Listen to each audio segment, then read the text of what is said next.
Hi, my name is Quinn, and I learned I was colorblind when I was only 4 years old. It's not that everything was black and white, but to me, rainbow was only blue and yellow. I never felt bad about it because my dad was colorblind too. And he was super rich and we lived in a huge mansion. It wouldn't be so bad to be just like him. The trouble began when I started going to school. I couldn't identify a single color right, and the teacher would go crazy trying to explain it to me. The other kids made it worse, especially my classmates Cindy and Lucas. They were twins and they were both super annoying. They laughed at my outfits every single day.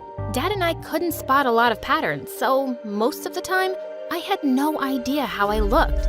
You look like a clown. Did you get dressed in the dark? I'm colorblind. What is that? Sounds fake. Cindy told the whole class that I had made up weird, fake diseases, and everyone looked at me like I was crazy. Lucas was somehow even more annoying than Cindy. He wanted to test and see if I was telling the truth, so he would randomly put paint marks on my things to see if I would notice. Stop ruining my things, you jerk! I knew you lied. You can see the paint. I don't see some colors. Some! One day, Cindy went too far. She took my book of drawings, tore out all the pages, and put them on the bulletin board. The whole class laughed at my pink trees and green skies. I attacked her and we started fighting on the ground while all the other kids cheered. Suddenly, Lucas showed up and pulled us apart. Stop it. Cindy, take the pictures down. You're taking her side? If she's really colorblind, we shouldn't make fun of her. I was in shock. Lucas was defending me? Cindy walked away fuming, and I thanked him. He took the pictures down and apologized for not believing me. He spent days asking me endless questions to understand my condition. Is your whole family colorblind? Is it like losing memories? If I hit you on the head, will you see color again? He was crazy, but so funny. I thought we could actually become friends, but something happened that destroyed everything.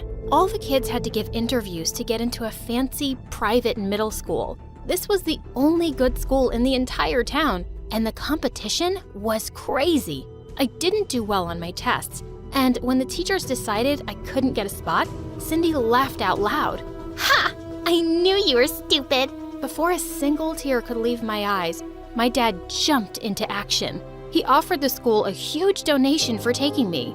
We don't have space for another child. Then give her someone else's spot. I'll double the donation. Dad, that's cheating. The teacher pushed me aside and accepted the money. Then she went to Cindy and told her they were giving her spot to me. You have the lowest marks after Quinn, so it has to be you. The stupid teacher was so happy about the donation that she let it slip, and Cindy and her parents went crazy with rage. This is bribery. This is unfair. All the adults started fighting, and Lucas gave me the worst look ever. I can't believe you would do this. I knew he was cheating, but Dad refused to back down. We joined our new school, and Lucas came here all alone. One day, he told us that Cindy had been sent to boarding school. None of the other schools in town are good. Now she has to live away from her family. I hope you're happy, Quinn. That was the day we became enemies. He hated me. I felt bad for him, and I tried to make it up to him by buying him presents, but he threw them back in my face. You can't buy me, you brat. He told everyone in class what happened, and they thought I was a rich, spoiled jerk. He called me stupid names in class, and he made fun of my outfit so much that I started asking my maids to choose them for me. As if school wasn't hard enough, as I was growing up, the subjects were getting harder, and our textbooks labeled everything in different colors. My teachers taught with colored chalk and sent us color-coded notes for every class. Every time I failed, Lucas was ready to attack me. Why don't you just buy yourself a better grade? I threw my paper in his face. Even if I was bad at getting grades, I could still dance, sing, and said, Quinn, you can get amazing offers from colleges if you keep performing like this, but you have to maintain an average grade of a C. That made me nervous, and her solution made me want to throw up. We're going to partner you up with the best kid in school, Lucas. Lucas walked in with the most evil look on his face. The teacher said that Lucas would be my partner in every class from now on, and he would tutor me every day after school. Oh no. I tried to protest, but my teacher thought it was a great idea, and Lucas agreed with her. What was he going to get out of this? The answer was simple. He wanted to torture me. He gave me a mountain of homework every day, and if I didn't do it, he threatened to report me to the teacher. Whenever we partnered up for projects, he made me do all the work for the learning experience. He was going out of his way to annoy me. And one day, I just vented to my dad about it at dinner. I was not prepared for what Dad did next. He showed up at school and barged into class with the principal. They announced that Lucas was expelled for bullying me. What? We all rushed to the principal's office, and I screamed at my dad. What are you doing? Getting rid of your bully. I didn't want you to solve my problem. I just wanted your support. I am supporting you. You can't just crush people's lives for me. It's not fair. It's what made everyone hate me in the first place. If you do this, I am never talking to you again. Dad looked shocked. We had never shouted at each other like this. Fine, he can stay. Never bully my daughter again. With that, Dad stormed out without even looking at me. I'd never fought with him before, and I couldn't help but cry. When Lucas offered me a tissue, I slapped his hand away. I don't want your help. Just go away. I'm not helping you. I'm just standing near you, and I happen to have a tissue. I snatched it out of his hands and turned to leave, but he pulled me back. Why didn't you just let him expel me? Don't I bug you? I'm not a jerk. I hated taking Cindy's place, and I wish I could undo it. I'd never do that to someone again. I may have been meaner to you than I needed to be. I'm sorry. You're what? I'm sorry, okay? I'm not saying it again. With that, he ran away, and I was stunned. This was the nicest conversation we'd had in years. When I went home that day, Dad and I sat down to talk about what happened. To my surprise, he apologized for going overboard. I made him promise to trust me and let me handle my life myself. How can I make it up to you? Is there anything that you want? That's when I got an idea. I asked Dad to pay the school to offer Cindy a place again. She's living away from her family because of us. We should fix it. Dad agreed, and the next day, he put in a request to have Cindy transferred back. She accepted the offer from our school, and when Lucas realized she was coming back, he went crazy. Did you do this? Yes, I'm so happy she got accepted. Thank you. He grabbed me in a hug so tight, I could barely breathe. He finally forgave me for everything that happened, and we became friends again. He tutored me for real this time. He found colorblind-friendly versions of our textbooks, and if he couldn't, he would make notes that I could clearly understand. I finally got a B average, and I got an offer from an amazing college. I literally flew into Lucas's arms. He lost his balance and we fell. Our faces were so close together that I blushed. Suddenly, someone pulled him away from me. It was Cindy. She was back, and I was nervous. I was sure that she still hated me for all those years she had to be away from her family. But she acted totally sweet and normal. I know you took my spot, but I bullied you when we were kids. We both did stupid things. I miss my family, but I had a nice life in school. I'm just happy to be back now, and I hope we can be friends. I was shocked, but Cindy and I actually started hanging out. When Lucas finally got into his dream college, we all celebrated together. One day, Cindy showed up at my house, and she was in tears. She told me that her family was out of money. There's no way they can pay for Lucas's college, but he literally dreams about college. He can't go unless you do something about it. Your dad has connections, right? He can convince the college to give him a full scholarship. No. We can't interfere. We have to. Lucas already has a spot, so we're not hurting anyone. He works so hard. He deserves this. I was scared, but she was right. I asked my dad for help, and he said, I have a friend at the university I can talk to. I'll do it.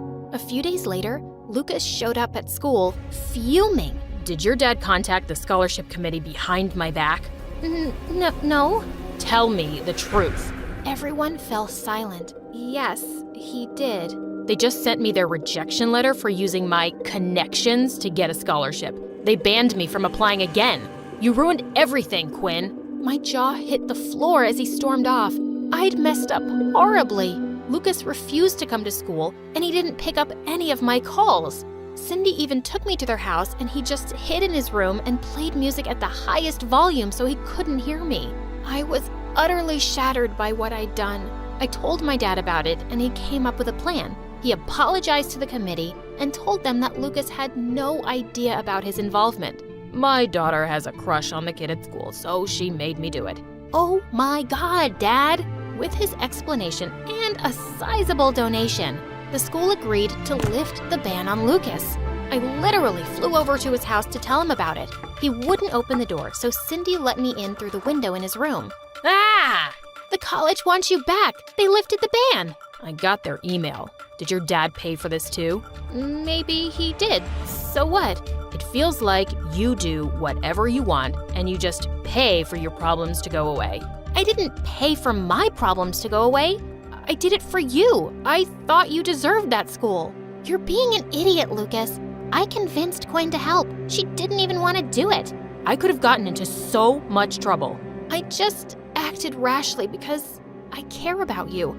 I wanted you to have what you want, and I almost ruined everything. I'm really sorry. When Lucas finally forgave me, I literally burst into tears. I did not like feeling guilty. They both hugged me, and I finally felt better. I promised to never mess with their lives again. Now that all three of us were friends, Cindy noticed my feelings for Lucas instantly. She was so excited for me to ask him out, but I would get all nervous and chicken out every time. One day, Lucas and I were sitting in the cafeteria when a boy walked up to me. Hey, Quinn. Cindy said you were looking for a date, so I thought I'd take you out to dinner. You in? Cindy gave me a wink, and Lucas just glared at him. She can't go out with you. She's going out with me. I am? Oh, I didn't ask you? I'll do it now. Quinn, you want to go out with me? Dude, I asked her first. She'll pick me. I don't know. Ah, come on. It's a real pickle. I'll need 2 or 3 days to think about it. Lucas leaned across the table and kissed me. I was breathless. Yes, my plan worked.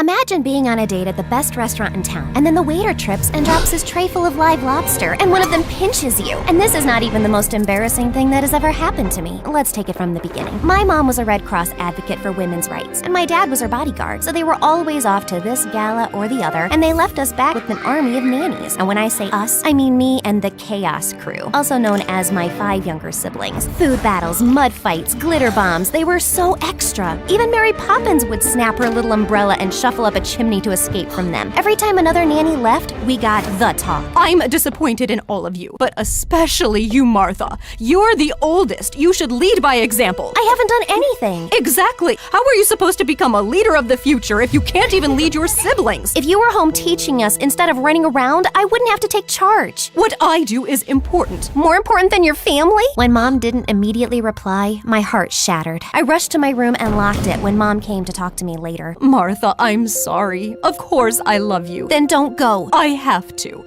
But we'll talk when we come back. I promise. Maybe it's better if you never come back. It was like fate really had a twisted sense of humor and heard me. Mom and Dad did not return from their last trip to the Amazon. I felt like it was my fault that they didn't return. My punishment. The police sent out search parties and even used drones to look at their plane that disappeared, but they couldn't find anything. It's a lot, right? But stay with me. You've already liked and subscribed, haven't you? Don't cry. Mom and Dad will come back. Dad's a tough bodyguard and Mom's faster than a tiger. I'll take care of you in the meantime. I'll be a leader, Mom, just like you wanted. Please come back. But I was only 15 and I knew nothing about adulting. I was suddenly surrounded by lawyers asking me questions and making me sign things. Just pretend you know what you're doing and you'll be fine. Yeah, it wasn't fine. One of my mom's lawyers turned out to be a total snake. He conned his way into getting guardianship over everything, and then he kicked us out and took control of all the assets. You can't do this! Oh, what? I'm sorry. I couldn't hear you over the sound of all the money you just signed off to me. Wait until Mom and Dad are back. They'll send you to jail. You mean when they come back from the jungle?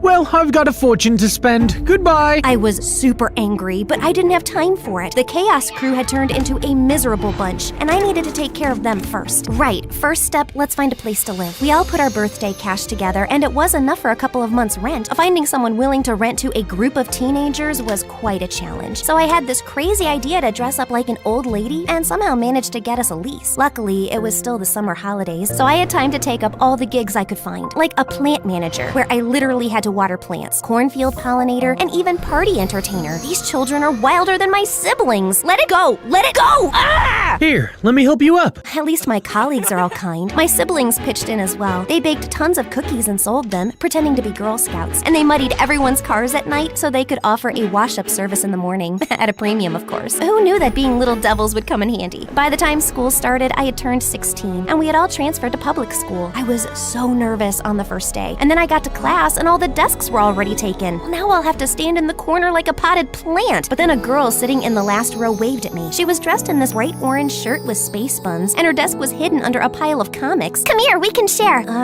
There's a desk under all that? Where can I get a chair? We'll share mine. By the way, I'm Bree. You can call me Brilliant. Bree was a weirdo, but she was also pretty awesome. She gave me all her notes and knew all the juicy gossip. That girl there, her mom works in marketing, so she always knows the latest discount codes. And that one there, don't talk about her nose. We became best friends, and eventually I told her about my story. I want to save up enough cash so I can find my parents. You're so strong. I want to be like you. You're perfect the way you are. I'm not. I'm almost 17, and I've never had a boyfriend. Everyone I confess to just rejects me, and Darius doesn't even know I exist. Darius was Bree's crush and the captain of the school's chess team. Are you sure he's the right guy for you? He is the one. I can feel it. And this time, I'm going to get my confession right. Bree's plan was as crazy as she was. She got dressed up as a chess piece and painted the whole club room as a giant chessboard with a banner that said, "Will you be my checkmate?" But when Darius walked into the door, he freaked out. Where is it? What? My chessboard! There was a game I've been playing since I was a freshman!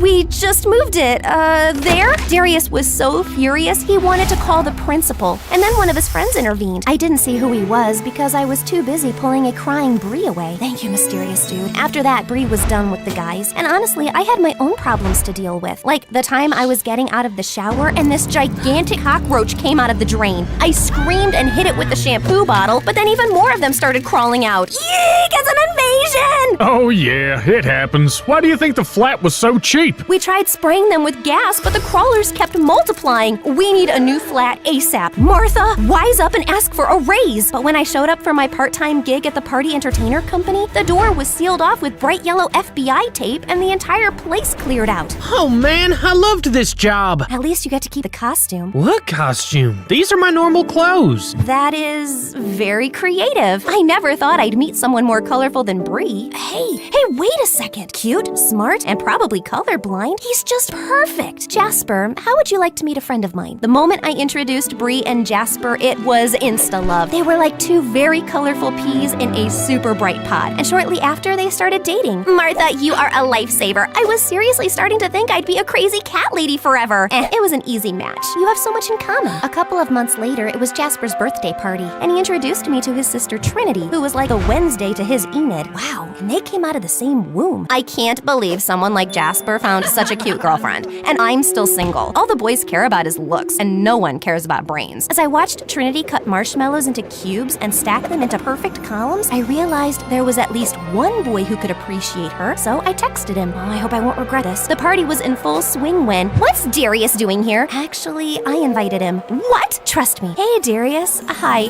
this is Trinity, and she likes cube-shaped marshmallows. Round marshmallows make no sense. Finally, someone who gets it. And just like that, Darius the ice cube started melting. See, I told you he wasn't the right one for you. She is. OMG, you're right. You're like the matchmaking queen. I realized how happy Bree's words made me. Helping other people is so cool. But fate was once again ready to kick me down because I got a call from the hospital. What happened? They're saying my brother picked up a sandwich from the bin, but it had some glass in it and now he needs stitches. This is all my fault. If we had more money, he'd never pick food from the bin. And now how am I gonna pay for the operation? We don't have insurance. I even tried to call the snake lawyer, but... Oh, I love that you think I should care. Bye. Luckily, the operation was a success, and my brother was okay. When I got to the hospital and asked for the bill, the receptionist told me it had already been paid. It was a young guy. There, he's just walking into the elevator. I tried to catch up with him, but the elevator doors shut in my face. Gosh, I swear his back looks so familiar. Who is he? Thanks to my mysterious angel, the accident had resolved well, but it had shown me how much I needed a new job. After Darius and Trinity became a thing, the whole school was buzzing with the rumor that I was the one who set them up. People were begging me to find them their perfect match. Every time I opened my locker, I was buried in a pile of profiles and love letters. How do I fix this? I'm happy to help, but I can't keep doing this for everyone. I gotta focus on finding a new part-time job. Well, why don't you open a matchmaking agency? But I feel bad to ask people to pay for love. Then only ask for a donation from the successful ones. And who knows, maybe you'll find the right match for yourself as well. Right, like I have time for that. But Bree is right. This is something I'm good at. I should at least try. So the next day, I got Bree and Jasper to help me throw my first matchmaker party. By the end of the night, the donation box was bursting with cash, and everyone was coupled up. Almost everyone. As I stepped into the bathroom, a girl ran up to me, and she was dripping wet. How could you match me up with that dimwit? I told him, pass me the water, and he poured it on me. Him as in, I checked my notes. Kuro? Kuro was one of my top candidates. 1 year older than me, and a looker. Plus, he aced all his classes. Oh, and he loved hamsters, and gaming, and, well, to be honest, I might have stalked his online profile a bit. Can't help that he's so cute. And then he called my mom your grandma. It has to be on purpose. I'm sorry, I'll find you a new match. How about Timothy? Thankfully, Timothy was a total catch, so the girl was happy, and my reputation was saved. My agency was killing it, and my siblings and I finally moved out of Cockroachville. But to track down Mom and Dad, I needed some serious cash, and that meant tackling my biggest issue. Kuro, what's up with him? On paper, he's a catch, but every girl I set him up with comes back with a nightmare story. He took me on a boat trip, and we almost sank. We went ice skating, but he didn't know how to stop, and we crashed. We tried a cooking class, and he somehow managed to burn the spaghetti, set off the fire alarm, and evacuate the entire restaurant. He's ruining my perfect score. How can someone be really that clumsy? Maybe you need to find out by yourself. Bree was right. So I bought a wig and contact lenses and set up myself for a date with Kuro. As soon as he entered the restaurant, he tripped on his own feet and crashed into the waiter, and everyone was looking at us. But instead of being angry, I just smiled. So Kuro, tell me about yourself. Well, I'm kinda clumsy. I'm sorry.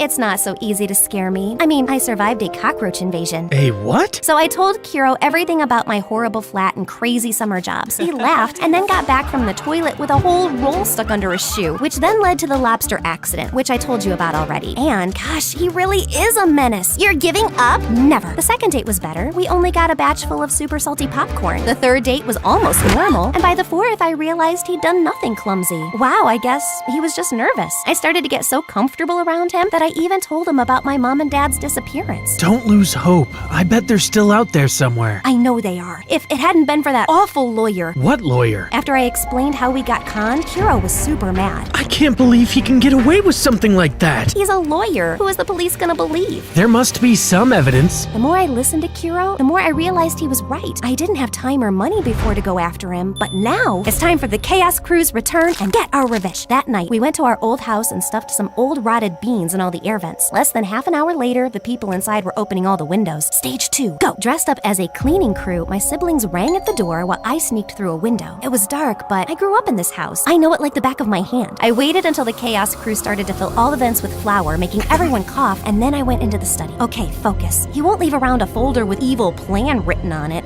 but as I looked into a drawer, that's exactly what I found. As I scanned through the pages, everything became clear. My parents! I can't believe they— Drop that! I looked around to see if there was anything I could throw at him, but he had me backed into a corner. I thought I smelled a rat. Now be a good girl and— Conk, the lawyer dropped, and behind him was Kuro holding a big law book. The power of knowledge, eh? OMG, thank you. But how did you find me? I might have followed you. Sorry, I was worried. While Kuro tied him up and called the police, I whipped out the phone and called the number I had found in the evil plan folder. Sugar Leader's Bakery? Yes, I have to place an order for 27 cinnamon rolls. Thank you. Please work. Please work. Attack! Mistaking Kuro for a bad guy, my siblings jumped him, and by the time I pried them away, the police had arrived. Arrest them! They're trespassing! It's not your house. My parents are missing, not dead, so by law, my signatures are invalid. But the evidence was clear, and the police dragged him away. It turns out, we weren't the only family he had conned. He's going to be in prison for a very long time. A few days later, my siblings and I returned to our parents' home. I invited Kuro, Bree, and my friends to celebrate, but I couldn't sit still. Finally, the doorbell rang, and when I opened the door, my parents were there, alive and well. My babies! We're so sorry. We were working with native communities to stop illegal activities, but we were forced to go underground to save the project. We left our lawyer a number and a safe message so that you could reach us in case of an emergency. That's the call you made? Yes, that arrogant man had written everything down. He was supposed to explain everything and take care of us.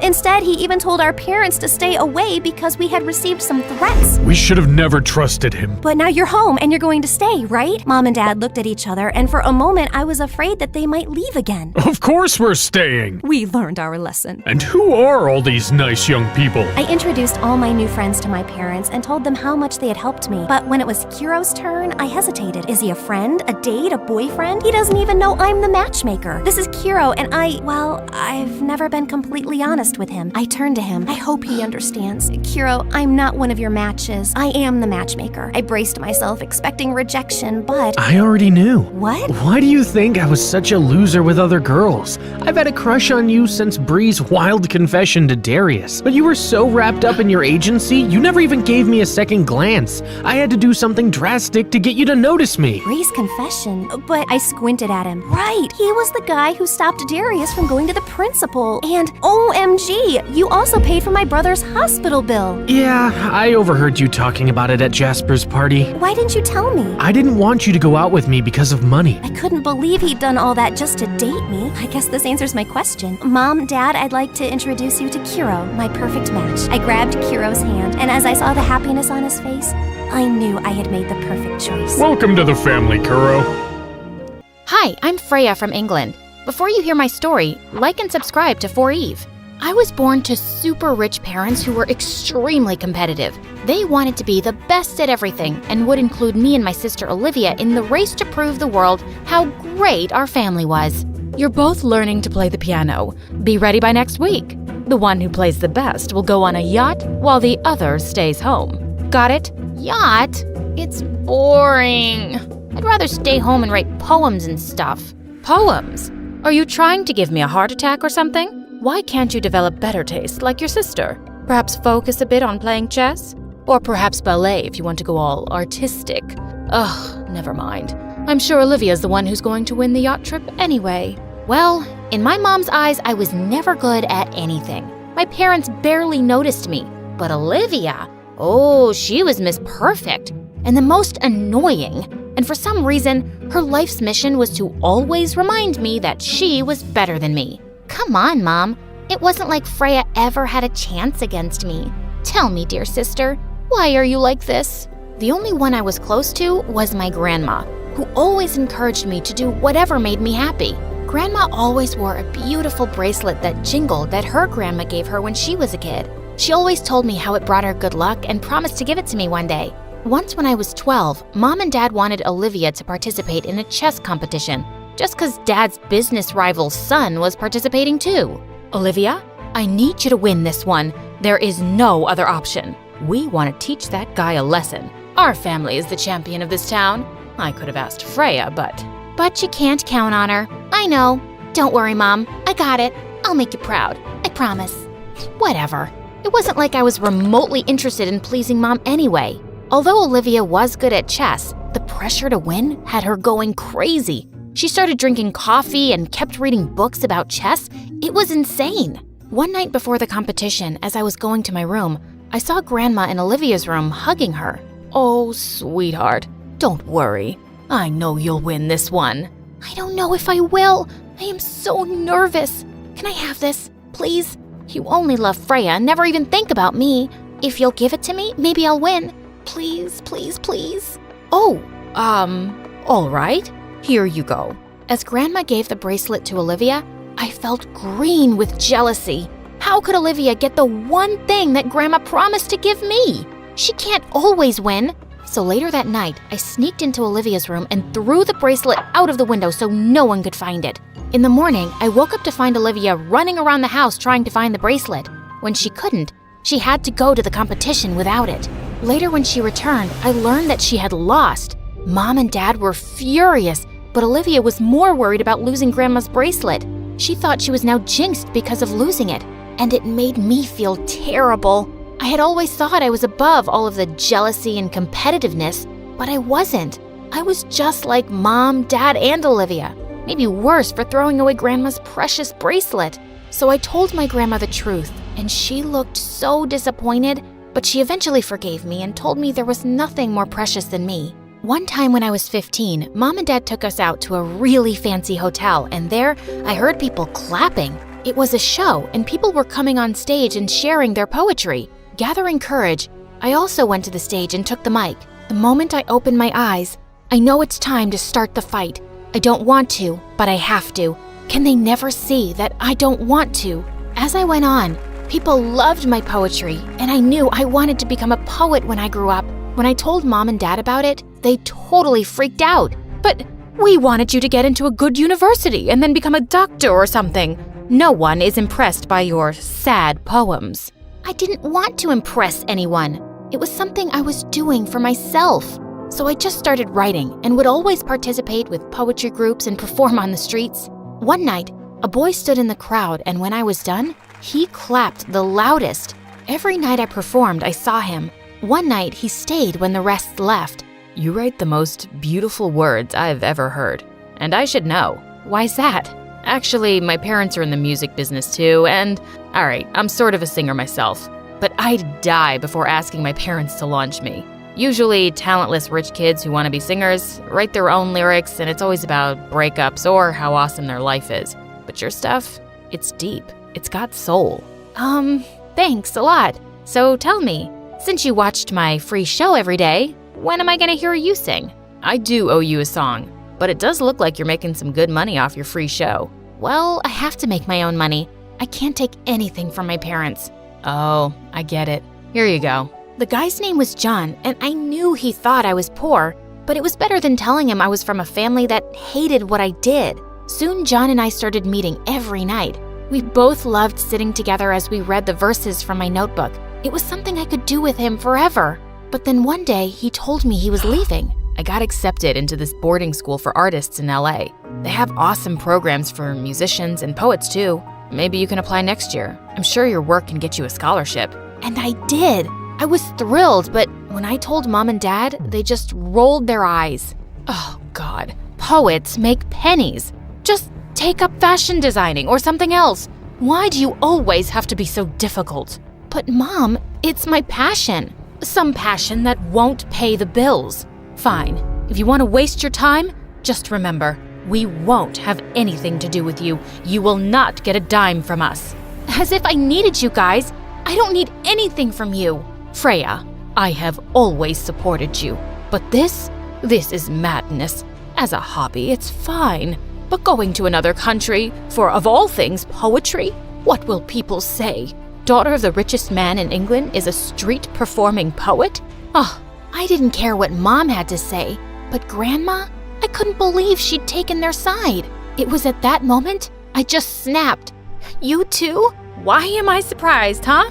First, you gave the bracelet you promised me to Olivia. Now you want me to crush my dreams and be my parents' slave? I can't believe this. I have made my decision, and I'm not turning back. I had to leave school in a week, and no one was talking to me. But the night before my flight, Olivia came to my room and looked a little worried. I know I haven't been the best sister, but please don't go. Ever since I've been cursed, I can't seem to concentrate, and Mom and Dad are always angry at me. Cursed? Gosh, was she still hung up on that? Olivia, I can't live here. And you're not cursed or jinxed. I was the one who threw Grandma's bracelet away. What? How could you? Do you even know how much it affected me? The guilt of losing something so cherished by Grandma? I was just so jealous. I wanted you to lose. I didn't think it through. I am so sorry. I want to be better. Oh, shut up. You think you're so above us all. But the truth is, you're pathetic. Olivia, I knew what I did was terrible. She was right to hate me. So I packed my bags and quietly left for my new school.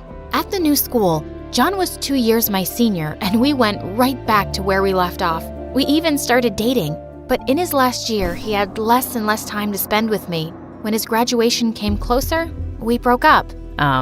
I have to move back to England. Mom and Dad need me to step up and handle the business. So, I guess... It's goodbye?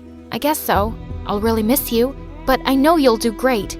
It was so painful to see him go, so I unfollowed him from all my accounts and poured myself into my poetry. When I graduated, I was determined to make it big. I released a book of my poetry while I was waitressing at a nice restaurant. I was so happy to be in LA and even brought Grandma to live with me. I had visited once on Christmas and we patched things up, and she realized how serious I was about being a poet. One day when I was at work, a blast from the past visited the restaurant.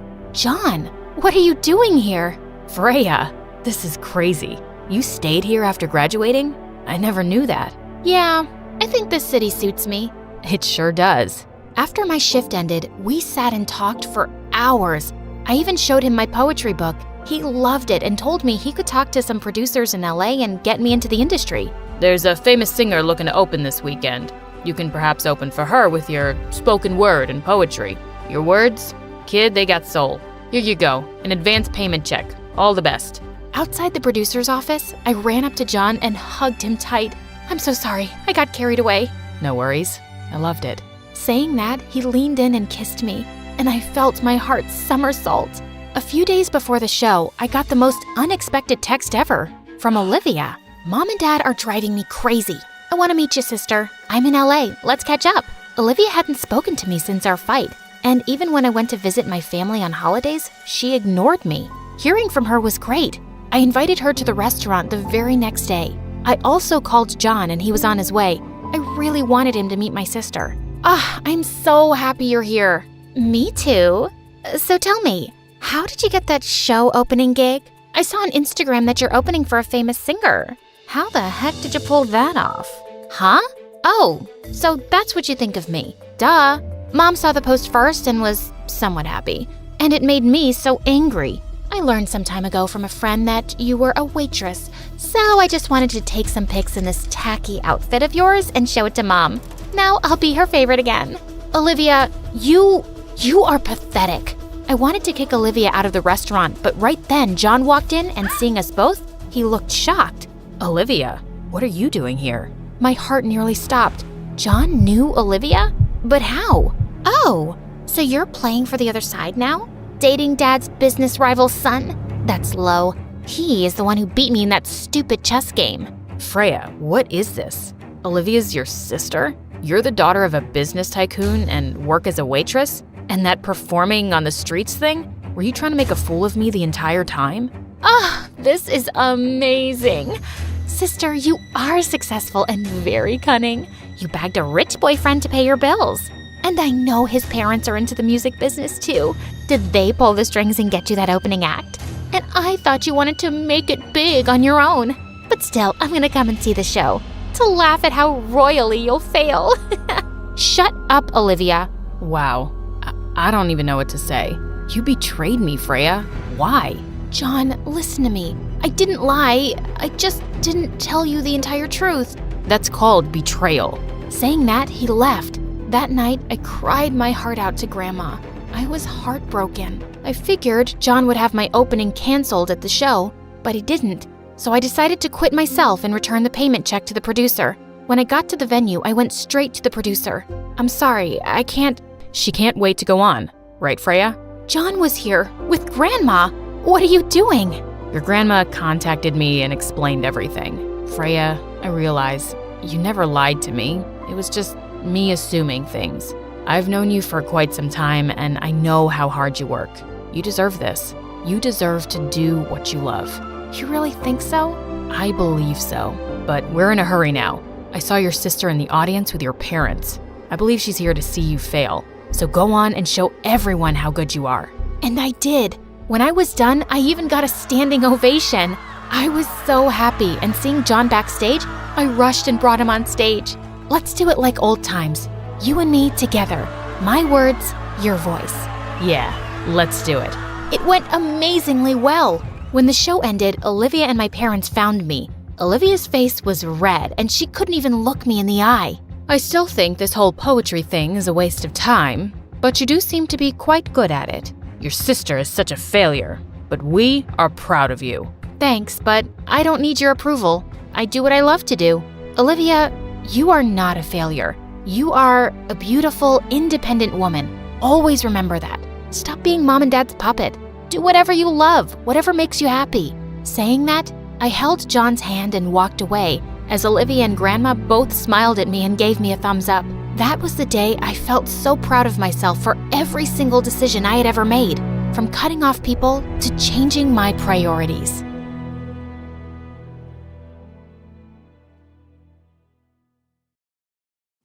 Hi, my name is Sarah, and I'm about to tell you how working with My Story Animated was the worst decision of my life. Geez, this channel. So I'm not here to only talk about them. I have a story of my own, and it's not a very happy one. I'm the oldest child in a family of 5 girls, and all my sisters are my half-sisters.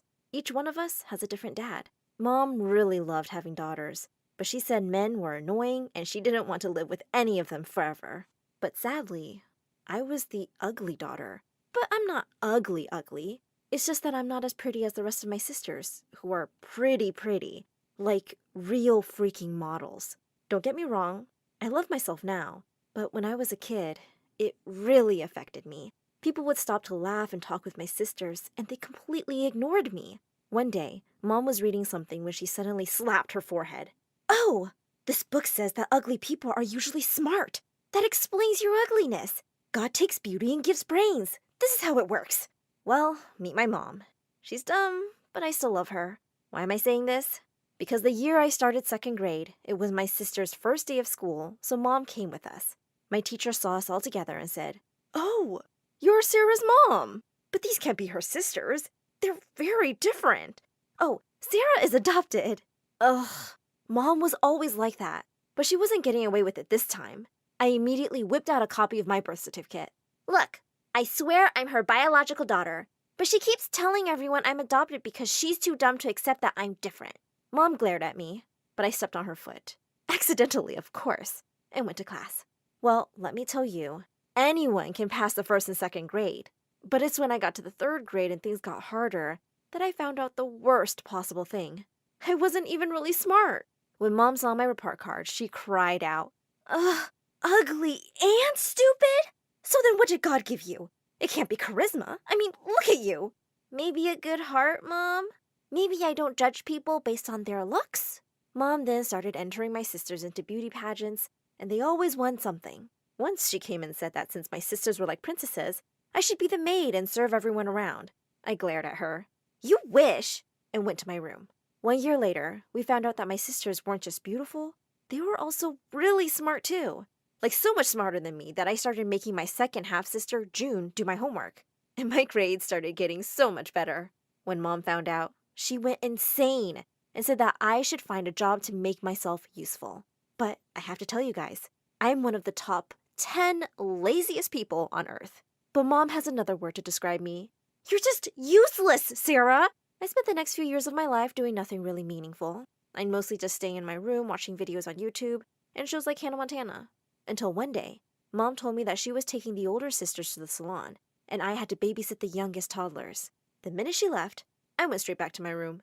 The toddlers followed me and asked me to take them to the park. "Oh, yeah, sweeties, of course. Just after I take this nap." I was lying for sure, and I wasn't going to take them anywhere.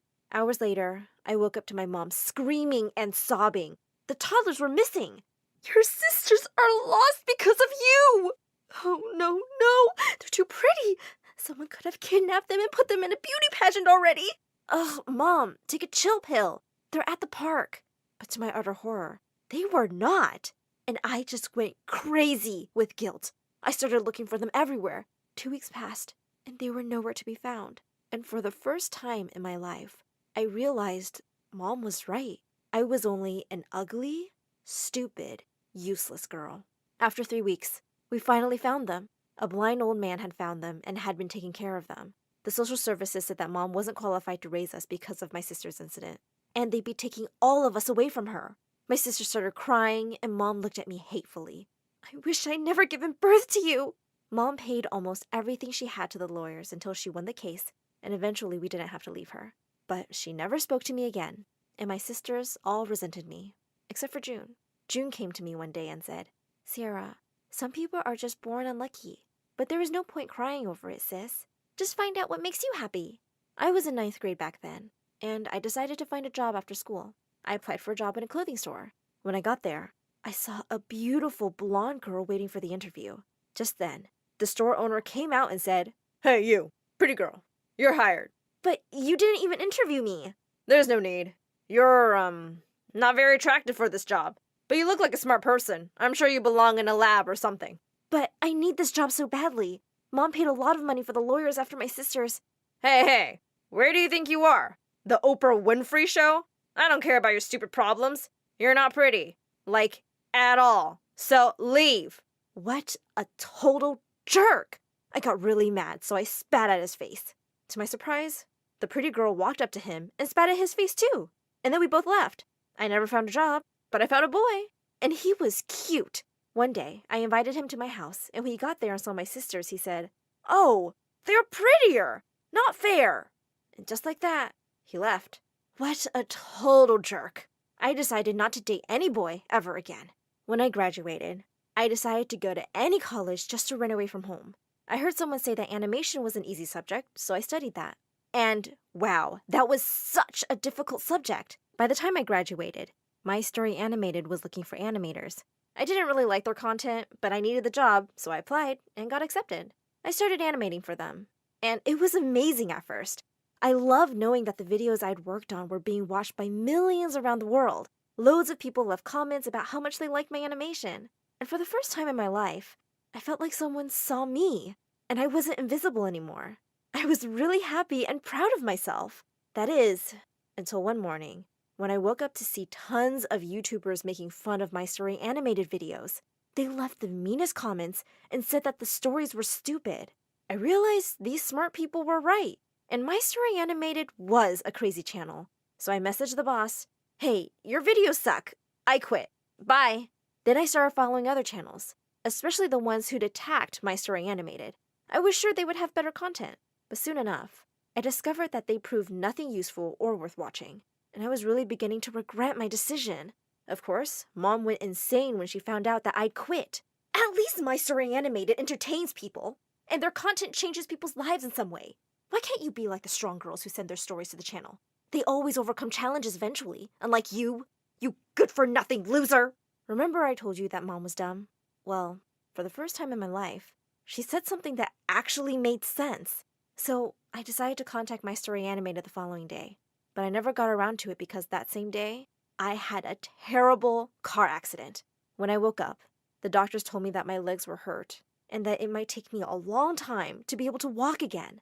When Mom heard that, she had the most incredible thing to say. "Oh, I thought you'd be the one taking care of me when I get old. You couldn't even do that, could you? Now I'll be babysitting you." I just lost it and started yelling at her. "Who asked you to? I don't need you. You never treated me as a real daughter. You never loved me. Just leave my life." She shrugged and just left. June stayed by my side, though, and helped me with everything. I felt helpless, and I knew that my life was even more meaningless now. But June said, "Meaningless? How? Sarah, I envy you." I couldn't believe that my super gorgeous, smart sister was envying me. Me? "You have the opportunity to be part of My Story Animated family and help tell people stories from around the world. You can help give a voice to so many girls dealing with all sorts of obstacles. And you call that meaningless?"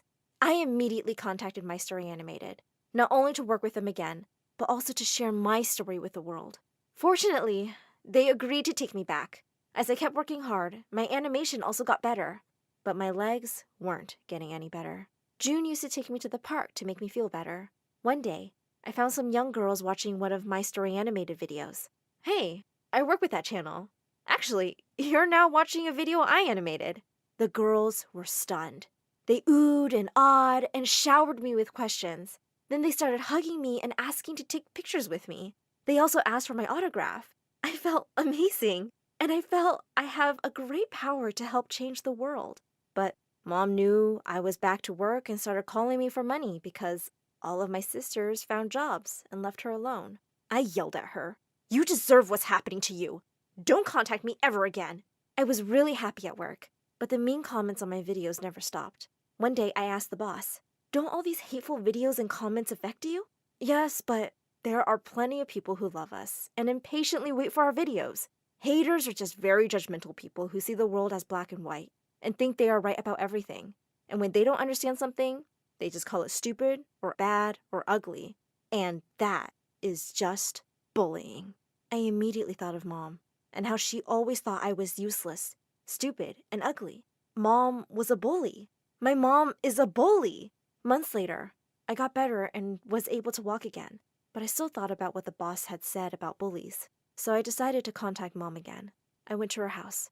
She looked miserable and started crying the moment she saw me. I'm sorry, Sarah. I'm sorry for everything I've done to you. All your sisters left me after everything I did for them. You're the best child I ever had. You never complained. I was so unfair.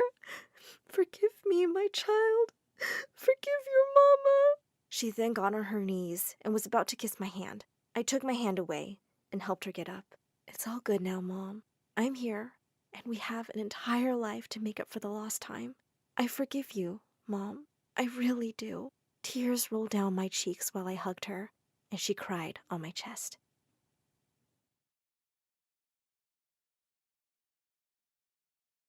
Hi, I'm Isabel from Philadelphia. Please like and subscribe. My mom had an accident when I was only 3, and Dad shifted his multi-million-dollar company to our mansion just so he could give me all his attention. But I soon realized he was too much. He fired my favorite nanny just because I fell off my bed. He wouldn't even let me go to the park without wearing a helmet and protective gear. I looked like a freaking astronaut. One night when I was 5, I left a note for Dad and ran away from home. I knew exactly where I wanted to go first, the park. Finally, some peace. But it wasn't long before I heard police cars screeching outside, and Dad came running to me. Oh, you fool. I'm never letting you out of my sight again. I looked at the officers and started kicking and screaming. Please, help me.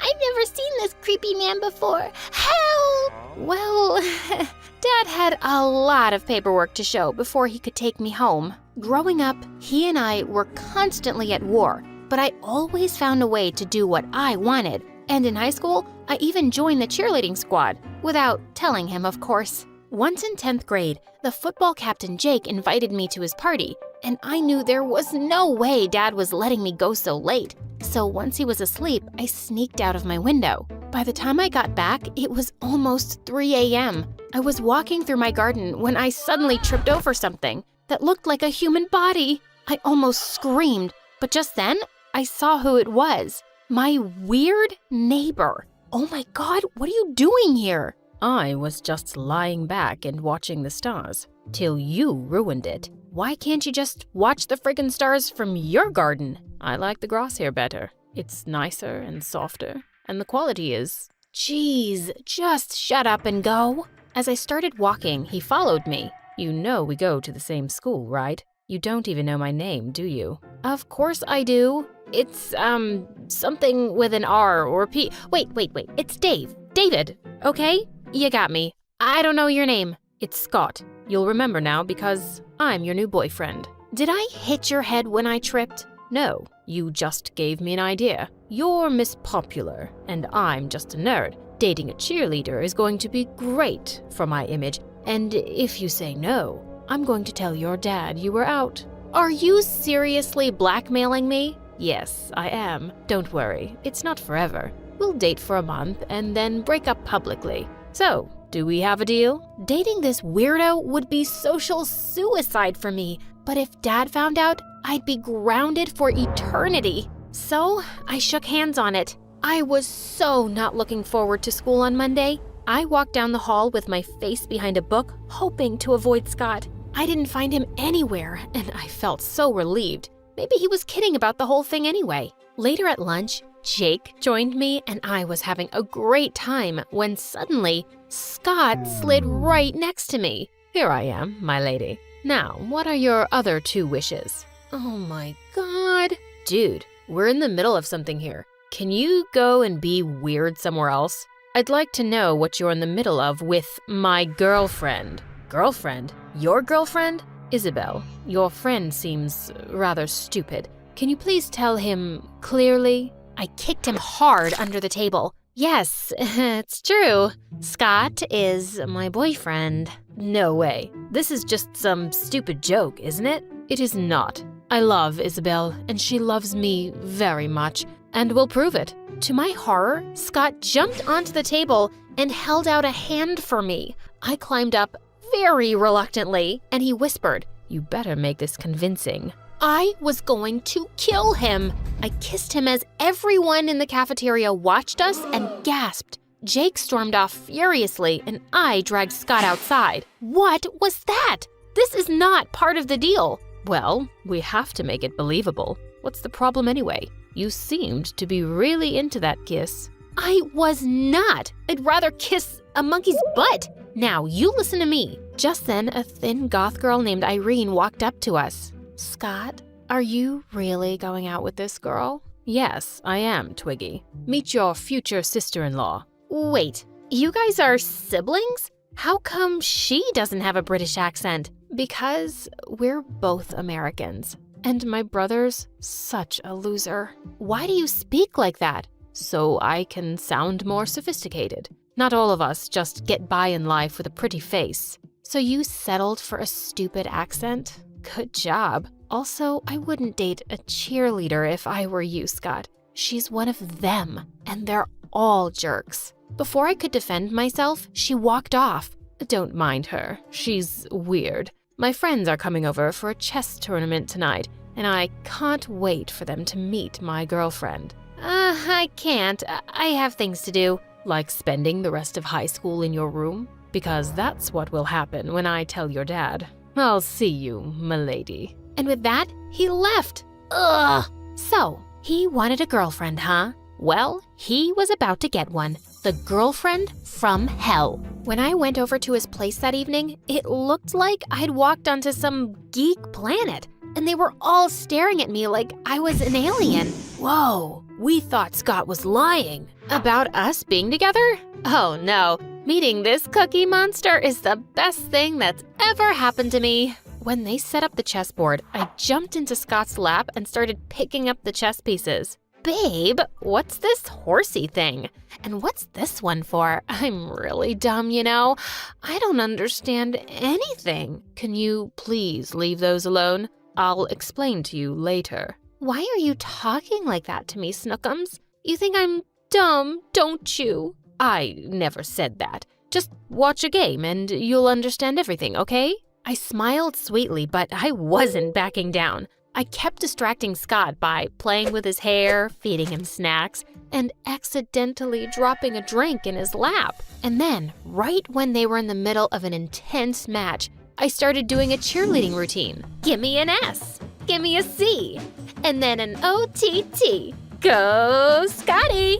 I did a cartwheel next and crashed straight into their table, knocking their chessboard to the floor. They all looked so mad, and Scott took me out of the room. What are you doing? I know you just think we're a bunch of nerds, but this is important to us. I'm just giving you the girlfriend experience. If you don't like it, break up with me. Not a chance. You're my girlfriend for the month. Deal with it. Of course, everyone in school knew by now that Scott and I were dating, and he was everywhere, in the library, during lunch, at my cheerleading practice. A few days later, he even signed up for a hiking trip I was going to. As we were walking, a cheerleader asked us how we'd gotten together. Oh, it's a really boring story. Oh, she's just shy. It was quite romantic, actually.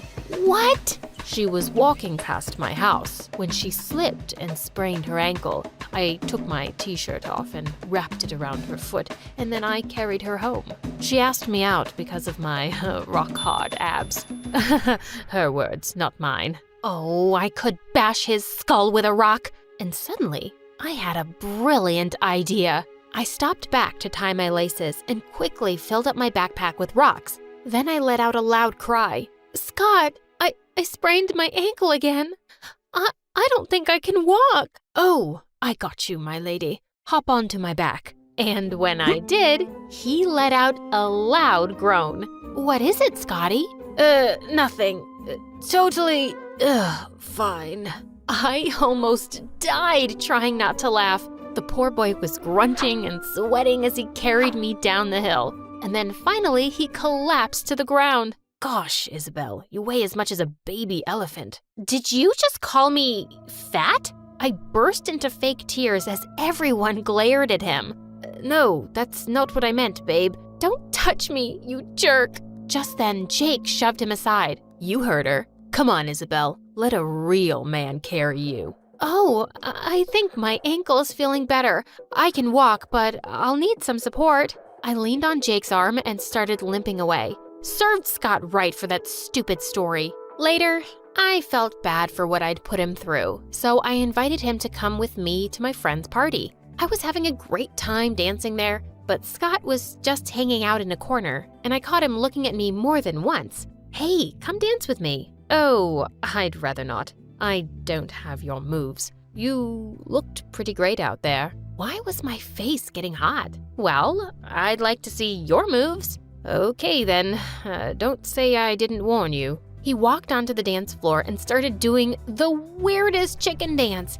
Everyone stopped to stare and snicker at him, but he didn't seem to give a hoot. I burst out laughing. He looked ridiculous, and it looked like so much fun. I jumped in and started imitating his moves, and before I knew it, a whole bunch of kids had joined us, and we were all doing Scott's chicken dance. We all clapped for him at the end of it. As we were walking away, Scott accidentally bumped into Jake and knocked over his plate of food on his shirt. Suddenly, Jake grabbed him by the collar. You're really getting on my nerves, man. What are you even doing here? Dating some cheerleader won't make you cool. You will always be a loser. Why are you so worked up, dude? Is it that time of the month again? Jake punched Scott in the face. I leapt forward and pushed him away, straight into a fountain. Don't you dare touch my boyfriend. As Jake screamed furiously, I took Scott's hand and led him out of there. We went to his house and I held up an ice pack to his face. Here, this should help. Yeah, it usually does. What do you mean? It's not the first time I've been bullied, Isabel. I'm a nerd, remember? I've had plenty of broken glasses, punches, and insults. Scott, I'm sorry to hear that. No one deserves such treatment, especially you. It's okay. You didn't bully me. You just never noticed me. Are you trying to make me feel worse? Is it working? Yeah, a little bit. His eyes were so lovely up close, and my heart was racing. But just then, Irene walked in, and I jumped back. I should go home. It's late. See you around, Scott. And with that, I ran off. Jeez, was I falling for my fake boyfriend? The next day in school, Irene was participating in an art contest, but just an hour before, Scott and I found her crying in the art room. Someone had ripped her painting to shreds with a note stuck to it. No place for losers. It's Jake. He did this to get back at me. I'm going to kill him. But what am I gonna do right now, Scotty? I have nothing. Listen, I'm going to run back home and get one of your other art pieces. You have so much amazing stuff. It'll be fine, I promise. He was out of there like a bullet and was back just before the contest started. The judges loved Irene's artwork, and she actually came in second place. As we were all walking out of the hall, we spotted Jake and his buddies, and Scott jumped forward to attack him, but I held him back. That's right, Isabel. Keep that loser in check before I kick his butt again. Sure, I'll do that. And you should go clear your locker, Jake, because you're about to be kicked out. See, you were too stupid to notice the camera in the art room. I asked the principal to look at the footage, and she'll be calling you any minute now. Jake looked at me in shock, and before we knew it, the principal was dragging him off to her office, and he was expelled. A few days later, Scott and I went to the carnival with some friends, and when we were on the Ferris wheel, it suddenly stopped with us on top. While we were waiting for it to get fixed, Jake suddenly turned to me. So, have you thought about how we're breaking up? What? Our month's over tomorrow. We can just break up in the cafeteria so that everyone knows we're not together. Oh, yeah, of course. And you are more popular now. Everyone loves your chicken dance. You got what you wanted. Yes, I did. Just then the Ferris wheel started working again, and I angrily hopped off when we got to the bottom. He didn't care about me at all? Just then, one of my friends caught up with me and asked where Scott was. don't know and don't care. He's just a loser, and I'm gonna dump his sorry butt tomorrow. But the next day, I decided that I didn't want to break up. I liked him, and I needed to tell him. When I got to the cafeteria, I walked over to Scott and said, "Hey, listen, I don't think we should see each other anymore." "Yeah, I agree. You're just a spoiled little princess, and I've realized I'm too good for you." "Scott, this is not what I want. Are you begging me to stay with you? Don't embarrass yourself, because I won't change my mind." As I felt everyone's eyes on me, I just ran to the bathroom in angry tears. How could he be such a jerk? Just then, Irene walked in and asked what had happened. "Your brother is awful. Guess he'll do anything for popularity, huh? Dumping a cheerleader makes him look good." "And you didn't want to break up with him?" "No, I didn't. But now, gosh, you guys are idiots. He heard you saying to a friend that you were dumping his sorry butt today, so he decided to do it first. Isabel, he's actually in love with you since forever. This whole deal wasn't about him getting popular. He just saw a chance to get close to you, and he took it." I ran out of the bathroom to go find him and crashed straight into him. "You owe me such a big apology." "I know. I'm so sorry. I didn't mean a word. The truth is, I don't want to break up with you, Isabel. I want to be your real boyfriend, if you'll let me. I love you." Wow, you really do have rock-hard abs. Yeah, even nerds work out. "So, what do you say?" "I love you too, idiot." And I pulled him in for a kiss.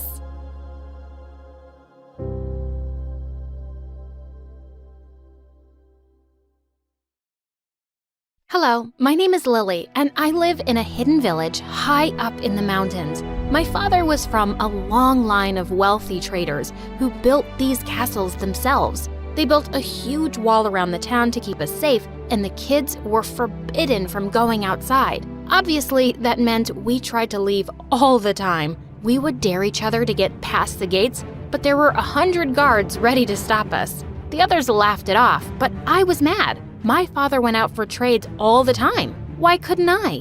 When I was 10, I sneaked into his bags before a trip, and I jumped out once the carriage left town. Woohoo! I'm outside with you, Papa. He screamed, and his guards almost jumped on me. Father made the carriage turn back, but he made a stop on the way and showed me a dark, chilly forest. This is the outside world, Lily. It's full of horrible monsters and bad people. As the future chiefess of our town, you have to be inside to be safe.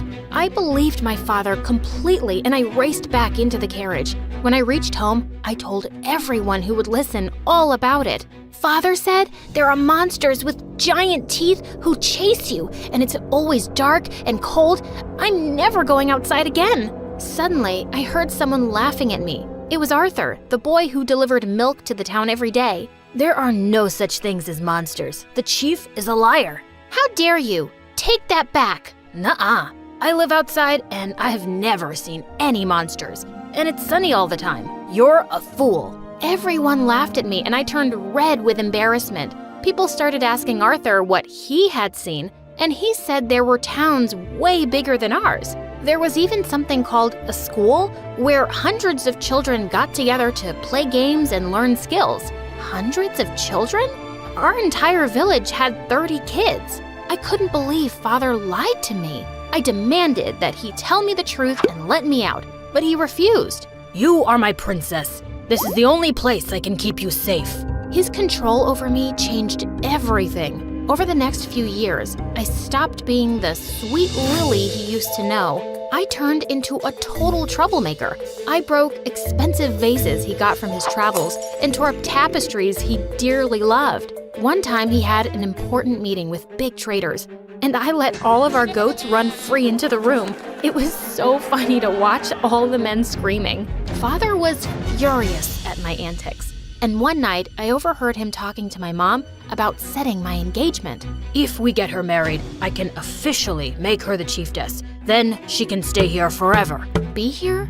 Forever? This was my nightmare. I knew that if I wanted to see the world outside these walls, I had to do something drastic. The only person I could think of was Arthur, the milk boy. He rode into our town in a carriage every day, So I packed up some gold and clothes and sneaked inside. I held my breath as Arthur rode out of town, but when we were away from the walls, I couldn't help but scream.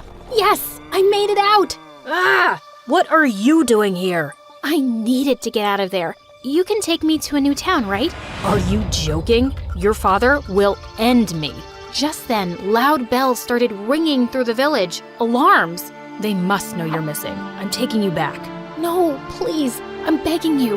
If I go back, my father will get me married to some stranger, and I'll be locked in there forever. Not my problem. I'll give you all the gold I have on me. I showed him the contents of my purse, and he agreed to help me right away. Yes! Arthur's carriage raced away from my village, and I finally got to see the outside world for real. Yes, there were dark, scary forests, but they ended soon, and we reached a bright town that was bursting with people. Arthur tried to leave me in the middle of the crowded square, but I held on to him. No, you have to keep me with you. Not a chance. There's going to be guards looking for you all over. I gave you all the gold I had. The least you can do is give me a place to sleep one night, please? He groaned and took me to his house, complaining the whole way there. I got to meet Arthur's family, his mother and his little sister Gwen. When I told them the story of my escape, Gwen and his mother accepted me with open arms. I can't believe you've never been to school. You're much too young to be engaged. You can stay here until your father sees sense. Arthur protested, but the ladies shouted him down. They even had a secret basement to hide me in when the guards came to search everyone's houses. Even though they wanted to help me, living here was not easy. Even though I wore an elaborate disguise, Arthur's neighbors noticed I was new, and they were so nosy. One evening, all of them streamed into the house to ask who I was. Is she the lost girl? The one all the soldiers are searching for? No, I'm Arthur's cousin. Arthur doesn't have any cousins. We've known him our whole life. Who are you really? I thought I was done for, but Arthur stepped in and said, "She's my fiancée." Everyone gasped, and my jaw was on the floor. She's from another village. She's visiting to see her future home. She's really shy, so please stop staring at her. People walked away, whispering to each other, and I threw my arms around Arthur. Thank you. Now that everyone thought I was his fiancé, I was free to roam around town, and Gwen even took me to school. I got to play games I'd never even heard of, with more children than I'd ever seen in my life. I was just getting used to being here, when one day horses charged into town with my father's crest. I ran home and tried to get into the basement, but Arthur blocked the door. I'm so sorry, Lily. Sorry for what? Open the door. That was when my father marched right into the house and caught me. His men put me into his carriage and he thanked Arthur publicly. You must be rewarded for helping me find my daughter. From now on, you work for me, son. I will take care of your education and your family. Pack up your things and follow us. Thank you, Chief. I was in shock. Arthur had betrayed me. My father yelled at me the whole way home, but I couldn't hear a word he said. I was too busy punching Arthur in my head. Father locked me in my room and put guards to watch me. And the most annoying part? He asked Arthur to be my servant. I was so furious with him that I wasn't going to touch anything he brought me. I sat in my room hungry and thirsty for hours. You're being childish. You have to eat. No! I'm sorry I betrayed you, but my family was struggling every day outside. Your father offered a huge reward. I couldn't turn it down. The gold you took wasn't enough? Just go away. Because of him, my father was about to marry me off to some weirdo, like the richest boy in my town, who showed up with his creepy smiles. You're the future chiefess, right? You're even more beautiful than they said. I can't wait to win your hand. He gave me a flower and he leaned forward to kiss my cheek. Arthur pushed him away. Who kisses a lady like that? The guy who's going to marry her. No way was I going to marry this idiot. But my father actually agreed to his offer. He didn't even care when I said no. He has enough castles to amuse you your whole life, Lily. You'll love it. The day of my wedding was fixed, and I knew I had to run away somehow, but the days kept passing and I could never get around the guards. There was no way out, and suddenly my wedding day was here. An hour before the ceremony, Arthur ran into my chambers. You look incredible. What do you want? I'm freaking out. You want to run away, right? I can help you. I will never trust you. I have a plan. No one will see us. Come on. I had no other option. Arthur pulled a rope and we used it to climb down the walls. The town was empty. Everyone was in church for my wedding. We ran out of there at full speed. Arthur's family was waiting in his carriage too, and they hugged me tight as we rode off into the sunset. Why did you do this, Arthur? You just lost everything you got from my father. I felt too guilty for ruining your life. I can't live with that. I'd rather go back to selling milk. He likes you. Shut up. Arthur rode to a friend's place 2 towns over. I'd hidden there for just 2 days when I started hearing the weirdest news about home. People were saying that a sickness was spreading through my town. Many were ill and some were even dying. Arthur thought this was my father's trick to get me to come back, but I couldn't just ignore this. We found some horses and raced back to my town. My worst fears came true when I got there. Our only lake was covered in algae. The water was toxic, all the fish were dead, and anyone who drank the water became severely ill.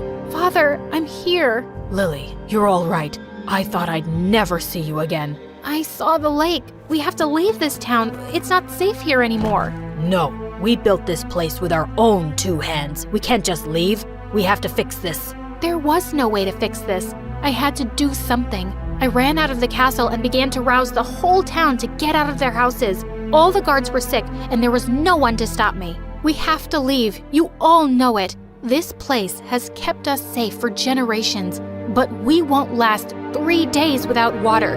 I'm going to a nearby town, and anyone who wants to live can come with me. Lily, we can't do this. Yes, we can. You wanted me to be the chiefess, right? Don't stop me from doing my duty. One by one, the villagers packed up their things and followed me. We all marched to Arthur's old town, and the people there were ready to help our weary and sick. Even though my father resisted, seeing his villagers healing melted his heart. He agreed to merge with this town, and we shifted our gold and our possessions over the next few months. It was the start of a new beginning for our people. Everyone was happier to be out of the walls, especially me. A few months after our town shifted, my father knelt before me with apologies. If not for you, I would have doomed all of our people. Yes, you would have. I was a complete fool. We are all lucky that you came for us, Lily. Can you ever forgive me? Only if you promise to trust me. Let me make my own decisions and my own mistakes, Father. Can you do that? I promise. I will. It wasn't an easy promise to keep, but he tried his best. A few years after that move, Arthur and I fell madly in love with each other. I couldn't wait to be with him and his family. But when I broke the news to my father, he reacted poorly. I can't let you marry a milkman. You're a princess. Father, remember your promise? You have to trust me. He grumbled and gave Arthur an angry hug. Hurt my princess and I will end you. Yes, sir. Aw, you guys are adorable.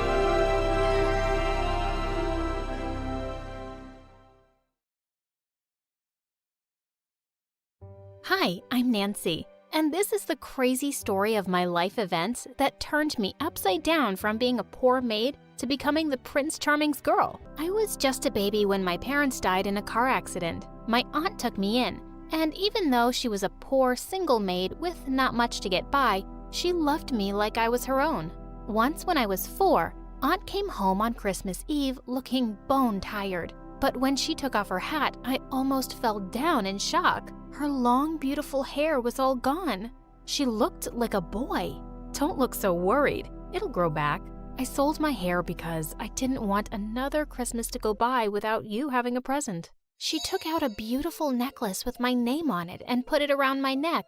I couldn't believe she'd done this for me. Aunt would always leave me with the neighbors when she went to work. But once when I was 6, they had to go out of town and she had to take me with her. My jaw dropped when I saw her workplace, Our whole house could fit inside the hall of this mansion. Now I see why you're so tired all the time, Auntie. You need a car to get around here. The lady of the mansion overheard me and laughed. Oh, aren't you a little cutie pie? Why don't you come meet my son, Jeff? Just then, a boy my age walked up to me and gave me the warmest smile. Hey, wanna go play in my room? Yes! And that day was the day that changed my life forever. I met my best friend. I loved hanging out with him, and I begged my aunt to take me with her often. Soon enough, Jeff's mom arranged for his private tutor to teach me too, so now I had a reason to go every day. As I grew older, my aunt started paying more attention to my looks. One day, she came home with a bag full of cheap makeup. You're a pretty girl, Nancy. You have to always look perfect when you're hanging out with Madame's boy. But, Auntie, we're friends, and he knows what I look like. Why would he care about my face? But she wouldn't hear a word, and after that, I always had to go to the mansion with a fully done-up face. Over the years, I realized that I had totally fallen in love with Jeff, but I knew I was just the maid's niece, and he'd never feel the same way about me. Once when I was 14, I fell really sick and couldn't go to the mansion for a week. But when I was alone at home one day, someone rang the doorbell, and I was shocked to see that it was Jeff. Nancy, I was really worried about you. And with that, he suddenly hugged me. I totally panicked. I pushed him aside and ran to my room. Gosh, I looked so pale and terrible. I quickly applied makeup to my face and hurried downstairs. Why are you wearing makeup? Because I'm not pretty enough without it. Nancy, please go and wash your face. Can you do that for me? Okay, but will you promise to be nice? I promise. When I came back with my washed face, Jeff put his hand on my chin and held my face up. Nancy, you're so beautiful. As he pulled me closer, I saw his eyes were tearing up. We kissed and there were fireworks exploding in my head. He told me to take care of myself and left. I was excited and nervous about seeing him the next day. But when we got to the mansion, I saw his mom was busy supervising some men as they were taking out furniture from the house. She called me and handed me an envelope. This is your aunt's salary. A little something for you too. I'll miss watching you grow up, Nancy. What's happening, ma'am? Where's Jeff? He left last night because he transferred to a high school in Paris, and I'm going there too. Maybe we'll see each other again someday. She pulled me into a warm hug and then walked away. I was so scared, thinking I'd never get to talk to Jeff again. But he emailed me a week later, and we wrote to each other every single day. His life in Paris seemed amazing. But soon, the emails got less and less frequent, till they just stopped altogether. He seemed to be really busy with his new life, and I figured it was time for me to move on with my own. By the time I graduated from high school, I was working 2 jobs, as a cleaner at the mall and a librarian's assistant. One day when I got home, I found out that my aunt had broken her foot. I slipped at work and the doctor said I can't work for weeks. I can't afford to lose that job, Nancy. You won't, okay? I'll go instead. The next day, when I was cleaning one of the guest rooms, I came across a portrait of Jeff. As I touched it gently, a high-pitched voice suddenly made me jump out of my skin. Are you drooling over that dork? Well, you're just the maid, so I guess you don't have any standards. That's my stepbrother, and I have yet to meet a bigger loser than him. Jeff had a stepsister? No, I was just cleaning. I was still talking? Don't interrupt me. I'm Linda. That's Miss Linda for you. And now my mom and I live here, so I don't know why his ugly portrait is still around. You can throw it in the trash on your way out. I didn't have the heart to throw it away, so I snuck it into the dusty old attic and prayed she'd never go there. One evening, just as I was heading out of the mansion for work, Linda popped out of nowhere. Ninny, come with me. It's an emergency. I followed her to her room to see piles of dresses on the bed. I'm hosting a party tonight and I have to look amazing. You have to take pictures of me in every outfit so I can let my followers on Instagram decide. Miss Linda, I'm sorry, but I have plans with a friend and... Friend? Where does a maid even make friends? Is there a maid school you went to? No, just a regular high school. Listen, I don't have time for this. Cancel your stupid plans because you're supposed to help with the party. Didn't Mom tell you? Now, chop chop, start my photo session. As if all this wasn't bad enough, I accidentally dropped a glass of juice on one of her friends, and she went ballistic. OMG, this is literally the easiest job on the planet. First, your dumb aunt slips and breaks her foot, and now you're being such an idiot. Does stupidity run in the family? I turned around, grabbed my stuff, and ran out the front door. I was never coming back here. Just as I stepped out, I bumped into someone. Jeff? His adorable smile lit up his face, and he pulled me close. But suddenly I pushed him away. No, you just cut me out of your life. And now you decide to walk back into mine and expect me to welcome you? I know you're mad, and I'll understand if you don't want to forgive me. But Nancy, I've missed you so much. So, why didn't you stay in touch? I tried, but I had Dad watching me like a hawk. He did his best to make sure I wouldn't contact you because he felt you were distracting me. I'm so sorry. I looked at his face, and I knew he was being honest. Can you please just hug me now? We hugged. He whisked me away to a beautiful viewing point on a cliff, with the whole city glittering beneath us and the stars above us. He gently drew me close and kissed me, and in that moment, it felt like everything was just right. The next day, I really didn't want to go back to work, but I did for Aunt's sake. When I got there, Linda was already screaming at some maids. The minute she spotted me, she went off on me. Here comes another idiot. Did you think elves and fairies were going to come at night and clean this mess? It's still waiting for you. Get to it. Now! Before I could speak, I heard Jeff behind me. Knock it off, Linda. You can't talk to Nancy like that. Oh, I see. You're in love with this maid. Well, history really does repeat itself. Our dad also married way below his league when he chose your mom. Now it's your turn. Don't you dare say anything about my mom or Nancy, and you can't treat her this way. Oh yeah? Watch me. And with that, she walked up to me and slapped me, and I just snapped. I pushed her to the ground, and just as I was about to punch her stupid face, Jeff pulled me away. Linda's mom came running at the commotion, and she fired me on the spot. I don't want you or your aunt to ever set foot in this house again. When I went home and told everything to Aunt, she burst into tears. Please don't be upset. I promise I'll find another job. But just then, Jeff spoke up. You don't have to. Please, let me help you. I love Nancy, and you worked for us for so many years. It's the least I can do. I tried to refuse, but Jeff just wouldn't take no for an answer, so I accepted his offer till I found some work. Soon after, I got into college and also started a part-time job. As much as I wanted him to stay, I knew Jeff had to go finish his studies in Paris. We kept in touch as much as possible, and some days I missed him enough to cry. On the day of my graduation, he didn't show up because he said his flight was delayed, and I felt really sad. But when I got home, I saw a brand new car outside, and Jeff hopped out of it. Suddenly, fireworks erupted in the sky, and Jeff took out a box from his pocket. Wait, what? He was going to propose? But when I opened it, I saw car keys inside. It's for you, babe.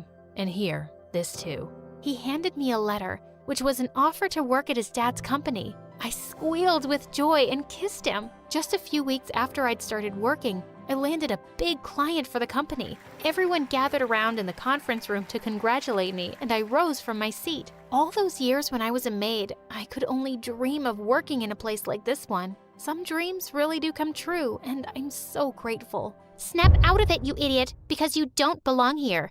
Unless you're carrying a mop and cleaning the floors. We all turned around to see Linda, who looked mental. But just then, Jeff raised a toast to me, and so did everyone else, completely ignoring her. After working for a few months, I started noticing errors in the accounts, and I discovered that Linda had been embezzling a huge sum of money from the company. When I went to Jeff with all the proof, both Linda and her mom were immediately kicked off the board of directors. Jeff and his dad thanked me profusely, and soon after, he moved me and my aunt to his mansion. A year later, I was feeling really nauseous for a few days, and it turned out that I was pregnant. Jeff's family was overjoyed, and 9 months later, we welcomed our daughter, Natasha. Unlike other kids, she couldn't complain about not being invited to our wedding. Natasha was the flower girl at the ceremony, and Jeff and I had the most beautiful wedding day ever.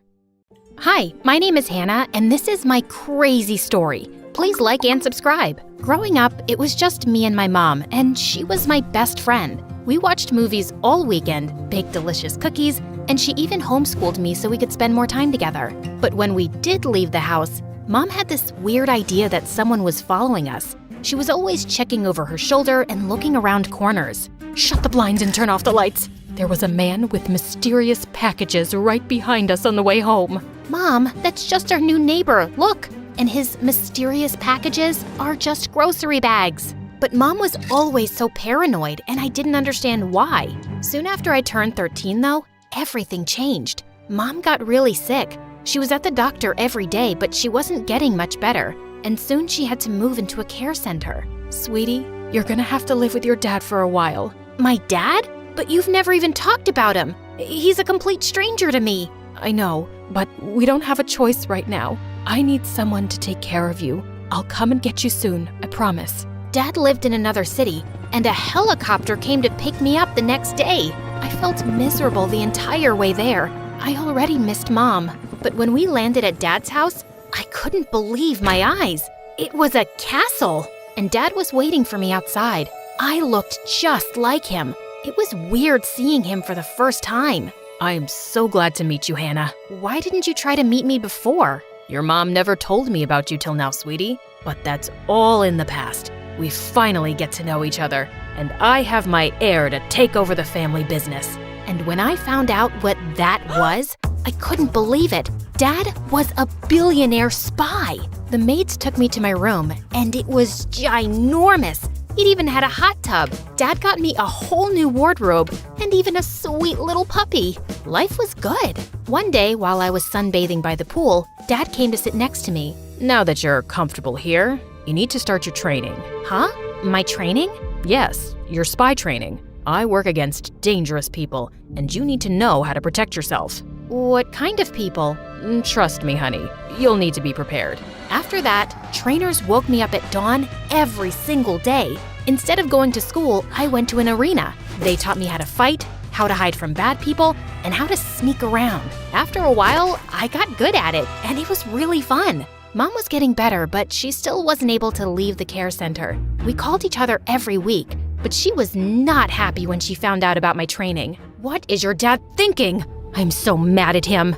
"Mom, you know I love you, but Dad's pretty cool too, and I like the stuff he's teaching me. Why did you keep me away from him all this time?" "Exactly for this reason. I don't want you involved in this nonsense.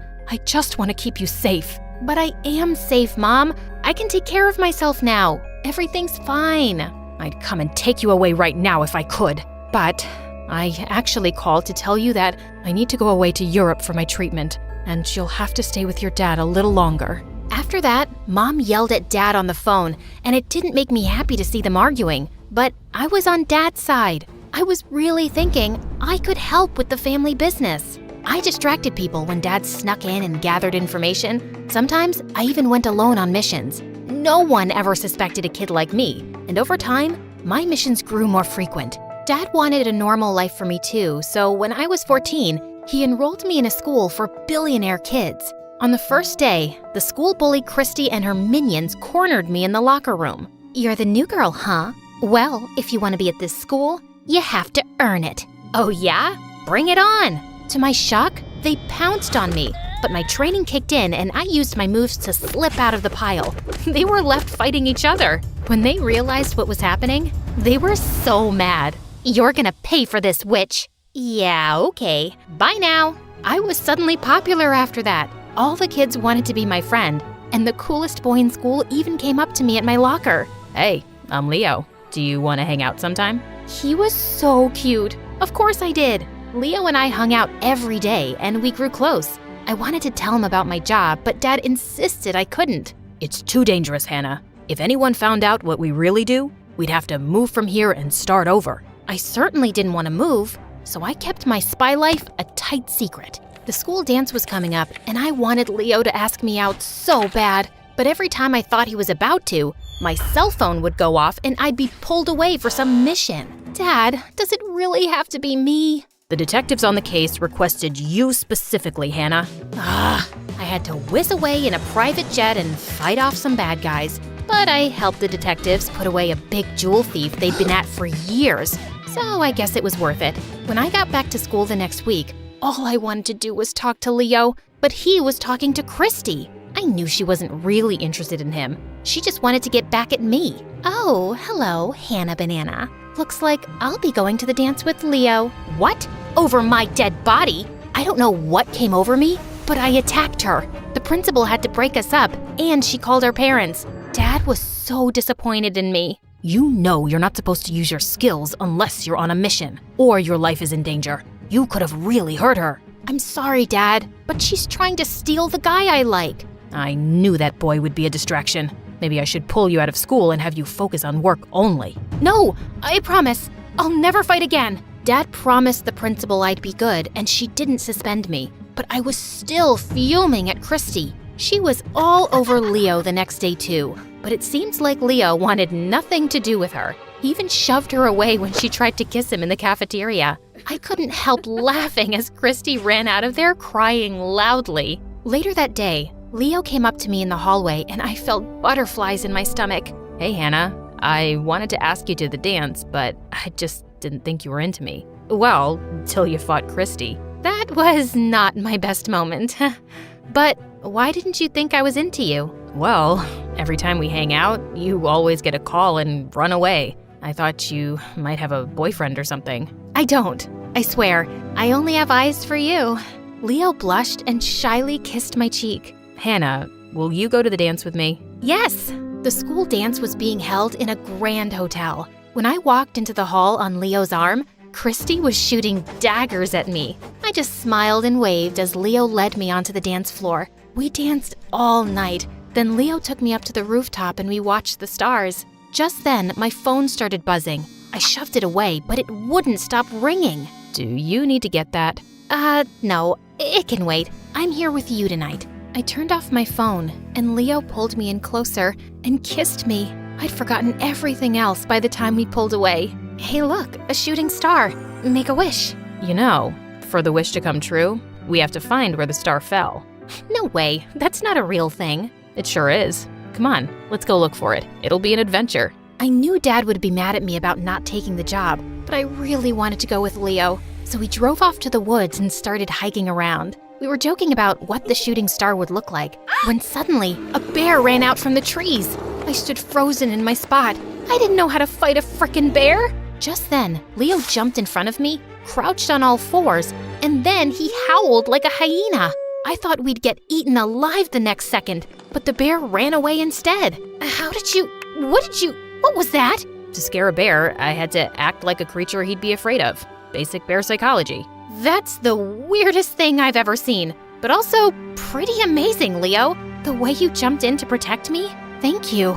We walked around for a while, talking and laughing, and I'd never felt closer to him. But I was starting to feel guilty about leaving the dance without telling Dad. I turned my phone on to call him, but I didn't have any service. Let's go back home. It's getting late. What about the shooting star? Come on, we can't really find out where a shooting star landed. Suddenly, a strange expression crossed Leo's face, and then he threw his car keys somewhere into the woods. Hey, what'd you do that for? We can't leave now. We have to stay in the woods. I was so confused and a little scared. Look, you're being really weird. I'm leaving with or without you. Just as I turned around, a rope net fell on me, and I was trapped, and Leo started laughing like a maniac. You're not going anywhere. My dad is in jail because of you and your dad. It's time you pay. Who's your dad? What are you talking about? Stop playing innocent, Hannah. My dad's the jewel thief you sent to prison for 20 years. I couldn't believe it. And how stupid was I for walking straight into a trap? But I wasn't giving up so easily.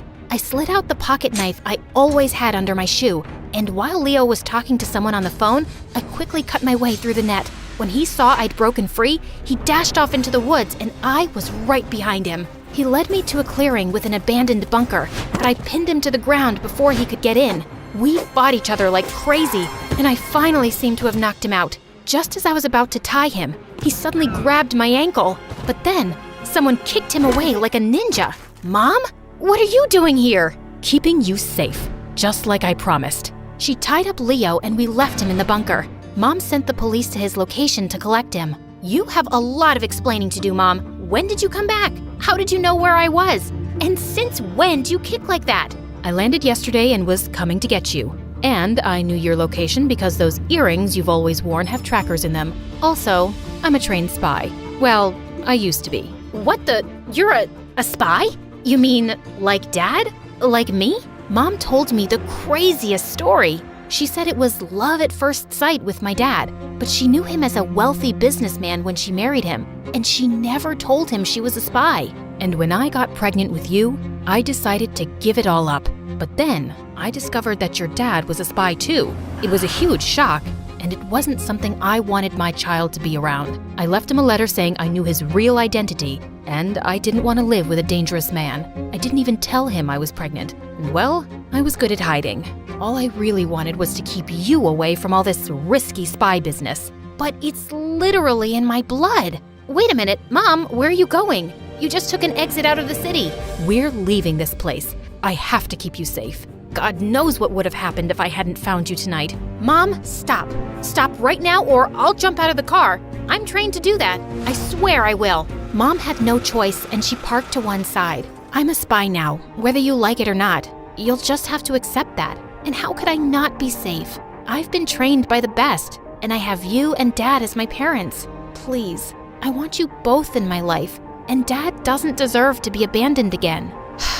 I liked it better when you were a kid and just wanted to spend time with me, but you're right.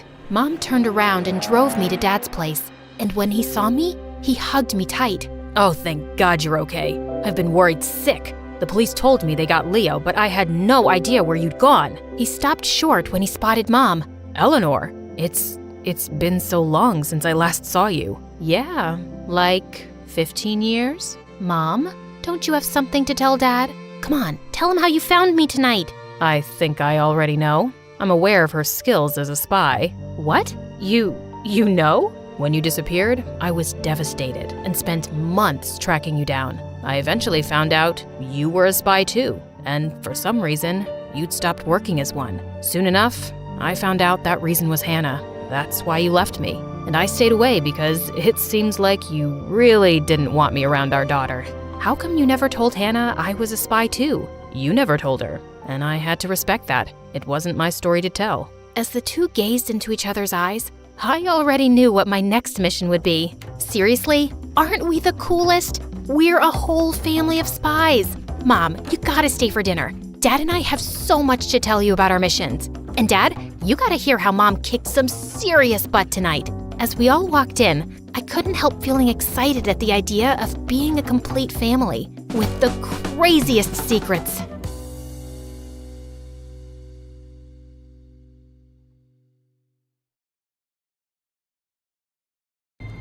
I was peacefully dozing off on a plane to China when suddenly someone yanked my hair and chomped on my ear like it was a snack. I whipped around to find a naughty-looking boy. Ow! Seriously? Keep your teeth to yourself, kid! He then burst into tears and his mom turned to me. 你竟敢对他大喊大叫，他还是个孩子。 I wish I understood Chinese, but her dramatic glare made it clear I was the villain here. I tried to dive back into dreamland, but the woman next to me had other plans. She woke up and started chewing her gum like a goat who hadn't eaten for 300 years. It was so loud that people from 30,000 feet below could hear it. Excuse me, could you tone that down, please? Tone down the what? Oh, great. Her voice was even more annoying. I shrugged it off and reached for my trusty earphones instead. But before I could enjoy some music, the guy on my right suddenly smacked my shoulder. What is wrong with this flight? Everyone was driving me nuts. Left, right, front, and back. The culprit was so engrossed in some stupid adventure game on his phone. Hey, quick question. Do I look like a punching bag to you? A little bit. You can't play your stupid game without attacking a real person, you know. Chill, girl. It's called reflexes. Maybe if you had better ones, you wouldn't get hit. The audacity of this guy! I couldn't help but think, why do these online gamers waste their time in a virtual world when there's a beautiful one right outside the window? Real life is 1,000 times better. Or so I thought. Hi, my name is Alira, and I'm an aspiring photographer who loves traveling around the globe and capturing the most beautiful scenes and moments. I had always enjoyed doing it alone, but things took a wild turn when a weird and mysterious guy started tagging along and changed my life forever. Before I continue, please like and subscribe. After dealing with all those annoying passengers, I eventually fell asleep after listening to music while letting my imagination run wild. Soon enough, the plane finally landed, and I headed straight to my beautiful hotel. I took a short beauty sleep while waiting for nighttime to roll around, and when it finally came, I excitedly jumped out of my bed, took my camera, and immediately rushed outside. Stunning views, beautiful people, inviting lights, glowing lanterns, and the sweet traditional vibes of China. This is the dream. Walking along the streets, I stumbled upon a guy sleeping on a bench. Judging from all the stuff around him, he must be homeless. Poor thing. I found myself clicking pictures of him, my camera perfectly capturing his struggles and hardship from every detail of his form. Just then, a green owl suddenly appeared from behind the bench, perched on the sleeping guy as if he owned him, and scowled at me. Relax, little buddy. He's all yours. To my surprise, the guy woke up and scowled at me too. Who are you? And what are you doing here? His eyes then lowered to my camera. Were you taking pictures of me while I was sleeping? Duh, I was taking pictures of the street, but you were blocking my view. It's not my fault you were sleeping there. That's a terrible excuse for disrespecting my private space. The private space? That's rich coming from you, who is sleeping on public property. Delete my pictures, or I'm gonna delete it myself. Don't you dare touch my camera! Do you have any idea what it takes to capture a beautiful moment or view? The countless hours, the right timing, the quest for the perfect angle. I pour my heart and soul into every shot. Those aren't just pictures. It's a piece of me, a piece of my struggle, my passion, my life. So please, don't take that away from me. I trailed off when I realized that he was now holding my camera and swiping through the shots. But how? So you're not only homeless, you're also a snatcher. Give it back, you jerk. I lunged at him to retrieve my camera, but he suddenly vanished. I spun around, and he was still swiping. This guy, I swear to God! In all fairness, you have quite a remarkable talent for capturing beautiful images. What do you think of me now? Just some lousy, try-hard photographer? I snatched the camera back, and this time, he didn't resist. He practically handed it over. I immediately checked my gallery and realized he hadn't deleted anything. Relax. I usually don't meddle with other people's business. Unlike you. I tried glaring at him, but I felt like I ended up pouting, which made him smirk. Oh, well, at least I finally bumped into someone who speaks English. I'm so tired of racking my brains and using weird hand gestures to understand what the locals are saying. He ignored me and started picking up his things as if preparing to leave. So, where are you from? Not from around here. I see. Where are you going? I don't know. Maybe under the bridge, at the back of the junkyard? Just anywhere with a roof where I can recharge my energy, so I can continue my pursuit of answers to my questions. Just then, a sudden rumble of thunder echoed through the streets. I think you should speed your pursuit up, because the rain is about to pour, buddy. I don't mind the rain. It helps me think better. But your owl doesn't. He stopped in his tracks when he realized that I was right. You know what? Why don't you just come with me to my hotel? I'll get you a room. It's just nearby. I appreciate your hospitality, but I don't need your pity. Oh, look. Mr. Grumpy Bench Guy is being such a drama queen. Fine. But the moment the rain stops, we're out. Another thunder rumbled as we started walking away. When we reached my hotel, the receptionist immediately greeted me with a question. 给你朋友另一个房间。 As I scrambled for my translation book, Hatham suddenly swooped in. Shida, Ching. Did you just speak Chinese? I speak multiple languages. I have a constant hunger for endless knowledge. So, you're a polyglot. So cool. That's literally my dream. But learning another language is so difficult for me. What's your secret? Oh, I use this splendid application on my phone, Duolingo. Oh, I have heard about it, but I never tried it. It has a fun and engaging approach to learning a language. It's like casually playing a game, which is a pretty good motivation for the learning process. Okay, that sold me. I immediately downloaded the app and was greeted by a cute green owl named Duo, who looked very familiar. I turned to his pet, who was sitting on his shoulder. Whoa, Duo looks exactly like your owl. They have the same name too. Just a little warning. Duo's nice and helpful, but he can be a little persistent sometimes. But it's also for your own good. Well, he seems to be a cute little guide. I went straight to my first lesson, and I was already liking it. Shui means water. Shui? Gosh, I am so thirsty. I need some shui. Okay, got it. Okay, so this is my room, and yours will be that one. I was talking to him, but he seemed preoccupied with something over my shoulder. I turned around and realized that he was looking at my collection of postcards on the wall. To my surprise, he suddenly barged inside. Where did you get these photographs? Those are the places that I captured with my precious camera, and these right here are my goal destinations. They're beautiful, aren't they? He looked so ecstatic as he gawked at one of the pictures, like it was the most delicious meal he had ever seen. Where is this place? That's my next destination, the Tianzi Mountain. It's one of the reasons why I visited this country. Take me with you. Consider yourself lucky, my friend, because I'm going there tomorrow. I always preferred traveling alone, but maybe it was time for me to try it with a travel buddy this time, at least for a day, and just for fun. The next day, we traveled to the mountains, and when we got there, Haytham's calm demeanor instantly changed to ecstatic. This dome forest. An image of a familiar place seemed to have flashed right before his eyes. The stone, what now? He ignored me and started navigating the place, running around like he owned it. Dude, wait up! We rode a cable car, crossed a river, and jumped from one stone to another, and after an hour, I felt like collapsing. Slow down, Spider-Man. I'm not a marathon runner with endless stamina, you know. Jeez. When I finally caught up, I found him standing in front of a mysterious and ancient-looking monument. He fiddled with a rock against it, but nothing happened, and he looked super frustrated. Hello? I would really appreciate it if you would tell me what's going on. What is that thing, and what are you trying to do with it? This is a totem, and I need an electro-element to activate it. What do you mean, electro-element? Electro-element. Something, anything that produces lightning. Oh, you mean electricity? Huh? Lucky for you, I've got something here. What is that? You don't know what a taser is? It's my go-to for self-defense. Zaps people with electricity or whatever you call it. Interesting. He immediately took it from me and tried it on the totem. After a few sparks, it suddenly got triggered and a glowing symbol appeared on top of it. Holy cheeky bananas! Is that a hologram or something? He found 2 more totems, and after doing the same thing to each of them, a strong streak of light came from above, forming a pillar. What in the world is happening?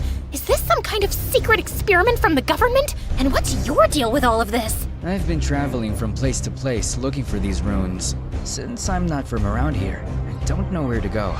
I need to activate these beacons in 6 places scattered around the world. With your knowledge and resources, things are going to get easier for me now. But for what? Why are you doing all of this out-of-this-world stuff? We need to go. Dude, you didn't answer my question. Sometimes, the journey to find answers is more important than the answers themselves. Whatever you say, Plato.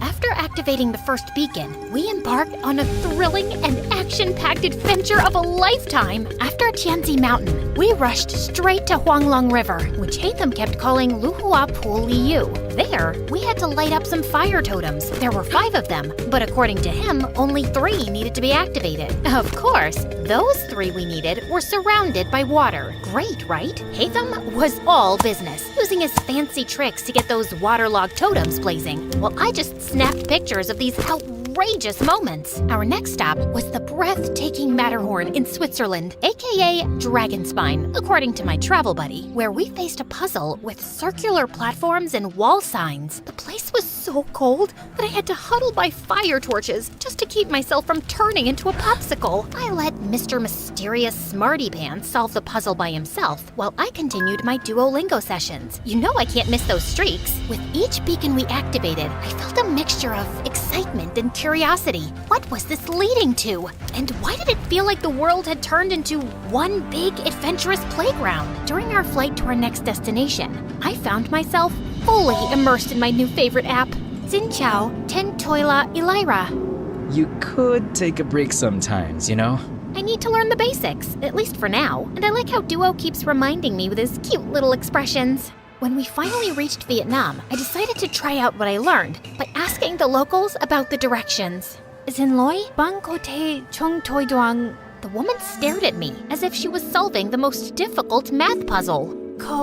Có thể... Xin lỗi, nấu ngán cùng đích chỗ, chúng tôi viết đúng viết vinh, hà lông đục trong.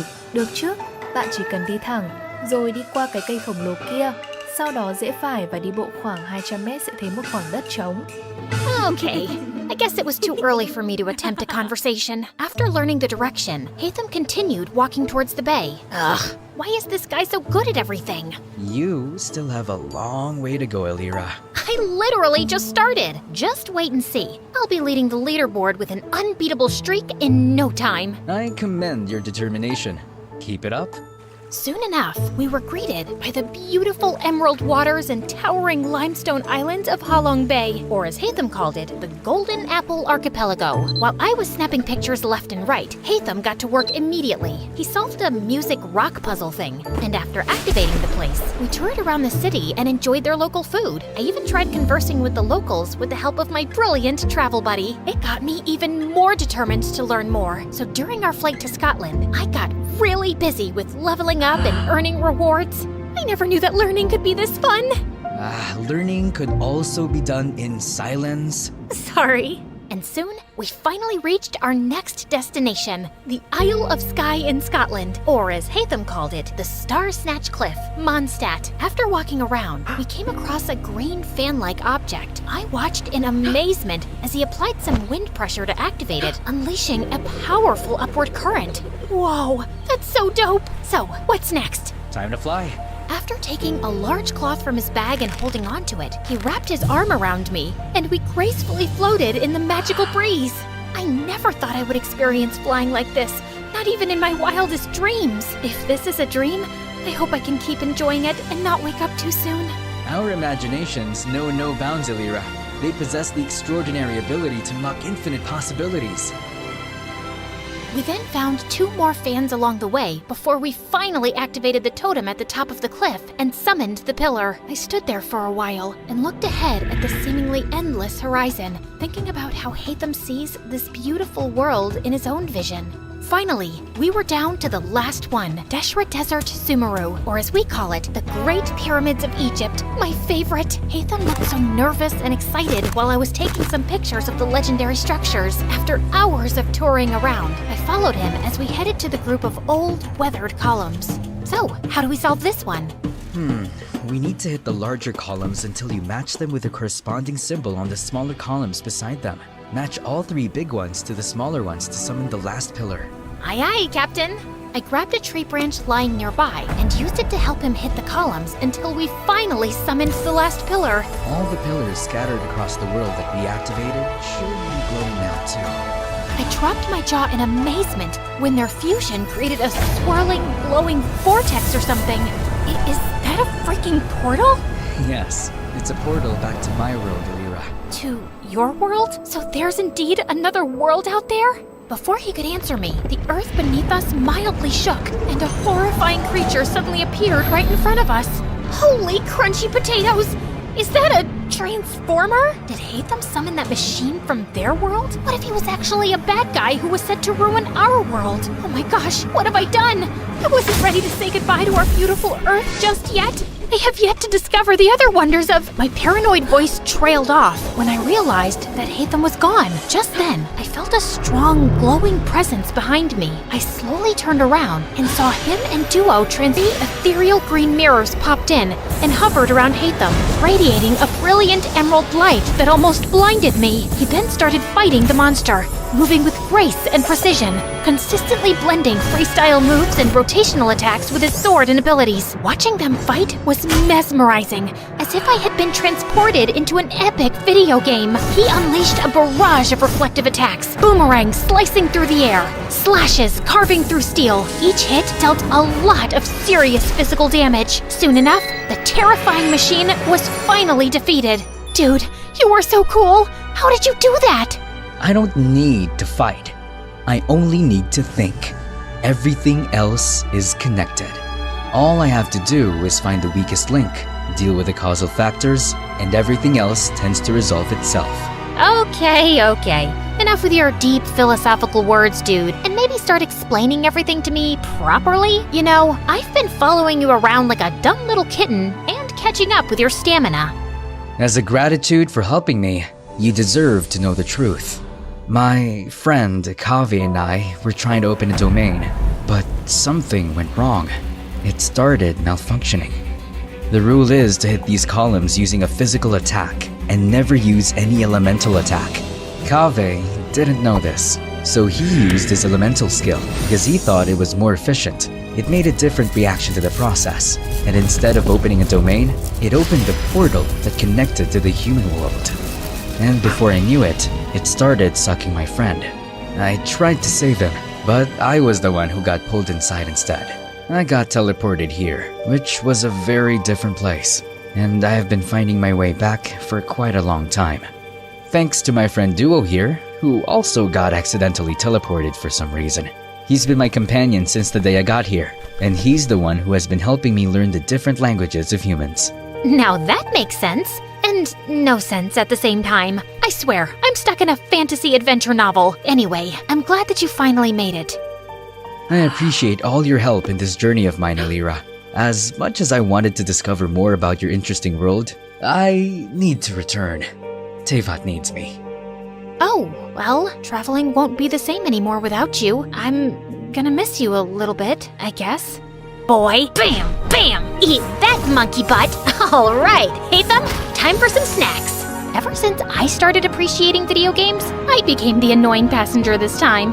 These games opened my eyes to the existence of extraordinary places that remain hidden from our physical world, places that only exist in our minds, yet they possess the power to transport us on thrilling adventures. They hold captivating magic and beauty, offering a gateway to fictional worlds. Now, I embrace the opportunity to immerse myself in both realities, and because of it, I have never felt alone again. I was so into the game that I jerked when an incoming announcement sound chimed in.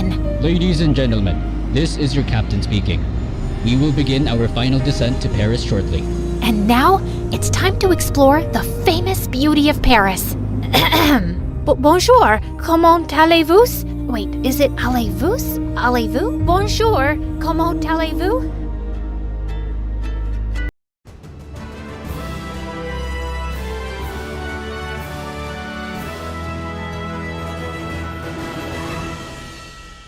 The first time I saved a life, I was 6 years old. I was having dinner with my parents when I saw my neighbor through my window, suddenly fainting on her couch.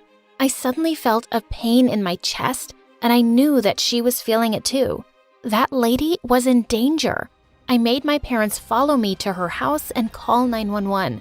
She'd been having a heart attack, and the doctors saved her life thanks to our help.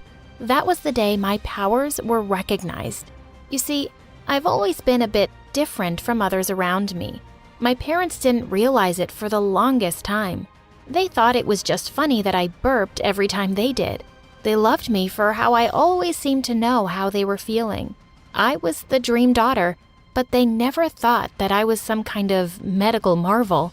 After many years of testing, we discovered that I had a rare condition called mirror touch synesthesia. I could physically feel what other people feel, so long as I was looking at them. I became an instant hit among the doctors in town. Synesthesia this strong was rare to find, and they were all clawing at the chance to study me. I wanted to help people with what my dad called my superpower. So I answered doctors' questions day after day and let them run countless tests on me. And the day they published their findings, everything changed. I went to school like it was any ordinary day, and noticed that the vibe was totally different. People were saying hello to me. They wanted to talk to me and sit with me at lunch.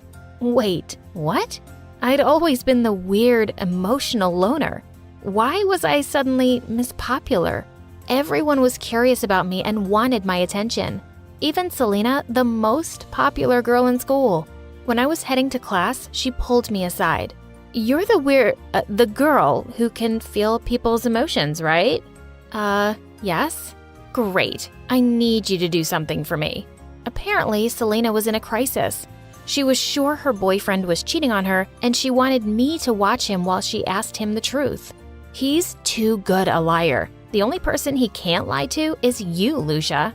I don't know. I'll give you $100. Sold. She took me to the football field where her boyfriend was hanging out with the other players. Tell me the truth, Sam. Are you cheating on me? The entire team fell silent as everyone stared at the two. No way, babe. You're the only one for me. Selena turned to me. Sorry, he's lying. I can feel his guilt. Sam, you total jerk. Babe, don't tell me you believe this loony over me. You bet I do. We're over, jerkface. Come on, Lucia, let's go. Selena stormed away, pulling me along. She took me to her cheerleading gang and told them what I did for her. Before I knew it, I had become a celebrity among the girls in my school. I could tell girls who had a crush on them and who hated them. I even knew if their boyfriends had a secret crush on their sisters. The assignments got crazier by the day, and the payments got bigger. Once my list of clients began to grow, I decided to take my business a step further. I built a simple app that the girls could use to reach me with their problems. I could tell a lot just looking at a photo. The app spread through my school like wildfire. I had a new energy when I went to school now. I was the most popular girl in school and I loved it. I now had a huge, strong troop of loyal girlfriends. I was invited to every party and sleepover, and my social schedule was always packed. And best of all, the money I made really helped my parents out. I paid off our mortgage and bought them a car. And I had money left over to buy myself an awesome gaming setup and a whole new wardrobe. Life was going great, till the day I decided to ask Nate, the new boy, out. Nate was such a total babe that I knew I had to ask him out. So I made my move at lunch. He noticed me as I came near him, and his boredom changed to fear? Before I could even process his emotions, he picked up his tray and ran away. What was happening? I tried to talk to Nate once more when we were leaving school that day, but one look at me and he ran away again. I looked around me in shock, and that's when I suddenly noticed it. I gasped. There were no boys near me. They'd all formed small groups that hovered at the edges of the parking lot, and they were always looking at me. Even at this distance, I could feel it. I walked towards them, and they literally ran away from me like scared little rabbits. What's up with the boys, Selena? They're scared of you, Luce. They know that if you see them up close, you'll know all their little secrets. So it turned out that my powers were scaring all the boys away from me. I tried to ignore it at first, but it started to get under my skin. First, they stopped partnering with me in class. Then they started wearing hoodies and sunglasses to school to hide their faces from me. Till one day, they even started disappearing from the hallways when they saw me. This was getting beyond ridiculous. As if this wasn't bad enough, this Lucy phobia meant my job was getting harder too. Now that the boys were avoiding me, I was always hiding and wearing disguises to spy on people's dates. Thankfully, the money was still rolling in. But when I didn't get asked out for the spring dance, I was devastated. I turned off my app for a day. I didn't want to hear anyone's problems today. I had enough of my own. Selena called me 5 minutes later. Hey, why is your app not working? Because I don't want to work. Why not? Luce, I want you. It's like life and death. It's Alex. Ugh. Alex was some boy from another high school that Selena had been crushing on forever. He's coming to my party tonight, and I'm gonna finally ask him out. You have to come too because I obviously, totally need you. When I tried to refuse, she offered to triple my rate. I gave in. Fine. Just this last time. I promise I won't need your help once I have Alex. I sure hoped so. Her party was a wild, crowded scene. But even here, the boys took one terrified look at me and moved away. That's it. I'm out, I thought as I stormed off away from them and crashed right into someone, spilling water all over them. Oh my God, I'm so sorry. That's okay, beautiful. I looked up in surprise to see the most gorgeous boy I had ever laid eyes on. But I ruined your shirt. I don't mind you ruining anything I own. I could feel that he meant it. I blushed. Now, show me where I can clean up. I led him to the bathroom. We talked while we ran through Selena's giant mansion, and it felt amazing. Finally, a boy who didn't look at me like I was a ghost. Then as we spoke, he suddenly took off his shirt to dry it over a heating vent. He looked so hot, I literally wanted to melt. Are you checking me out? No. Liar. He grinned at me. My face was pretty much entirely red now as I turned to leave. Perhaps you could continue checking me out over dinner sometime. I was too shocked to hide my surprise. You're asking me out on a date? I know, it's a bit fast. I mean, I don't even know your name. I gasped. That's why he was so chill. He didn't know who I was. But sometimes you just have a feeling, you know? I knew exactly how he felt. Just as I was about to say yes, Selena showed up behind us. Lucia, Alex, you already met. I nearly passed out. He was Alex? The Alex? Why is he shirtless?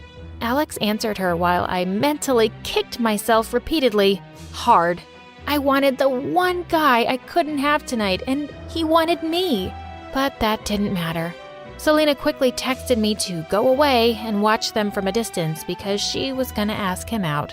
I made a lame excuse and started walking away when I felt a tap on my shoulder. It was Alex.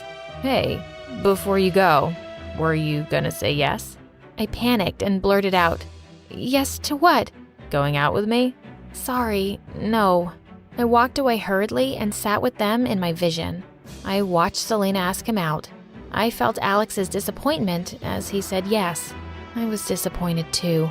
Selena begged me to shadow them for 2 dates, just till he asked her to be his girlfriend. With the crazy money she was offering, I just had to do it. I could retire. On their first date, I was very careful and wore my best disguise. I was watching Alex's face over the top of my book when suddenly he looked at me, like right at me. He recognized me.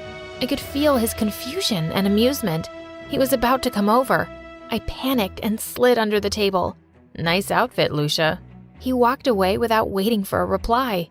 I had no answers to give when Selena grilled me.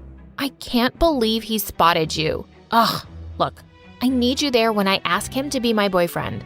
So I'll just do it in a public event, like a party. Unstoppable Selena put together an event faster than I could blink. I went for my last assignment, sulking the whole way there.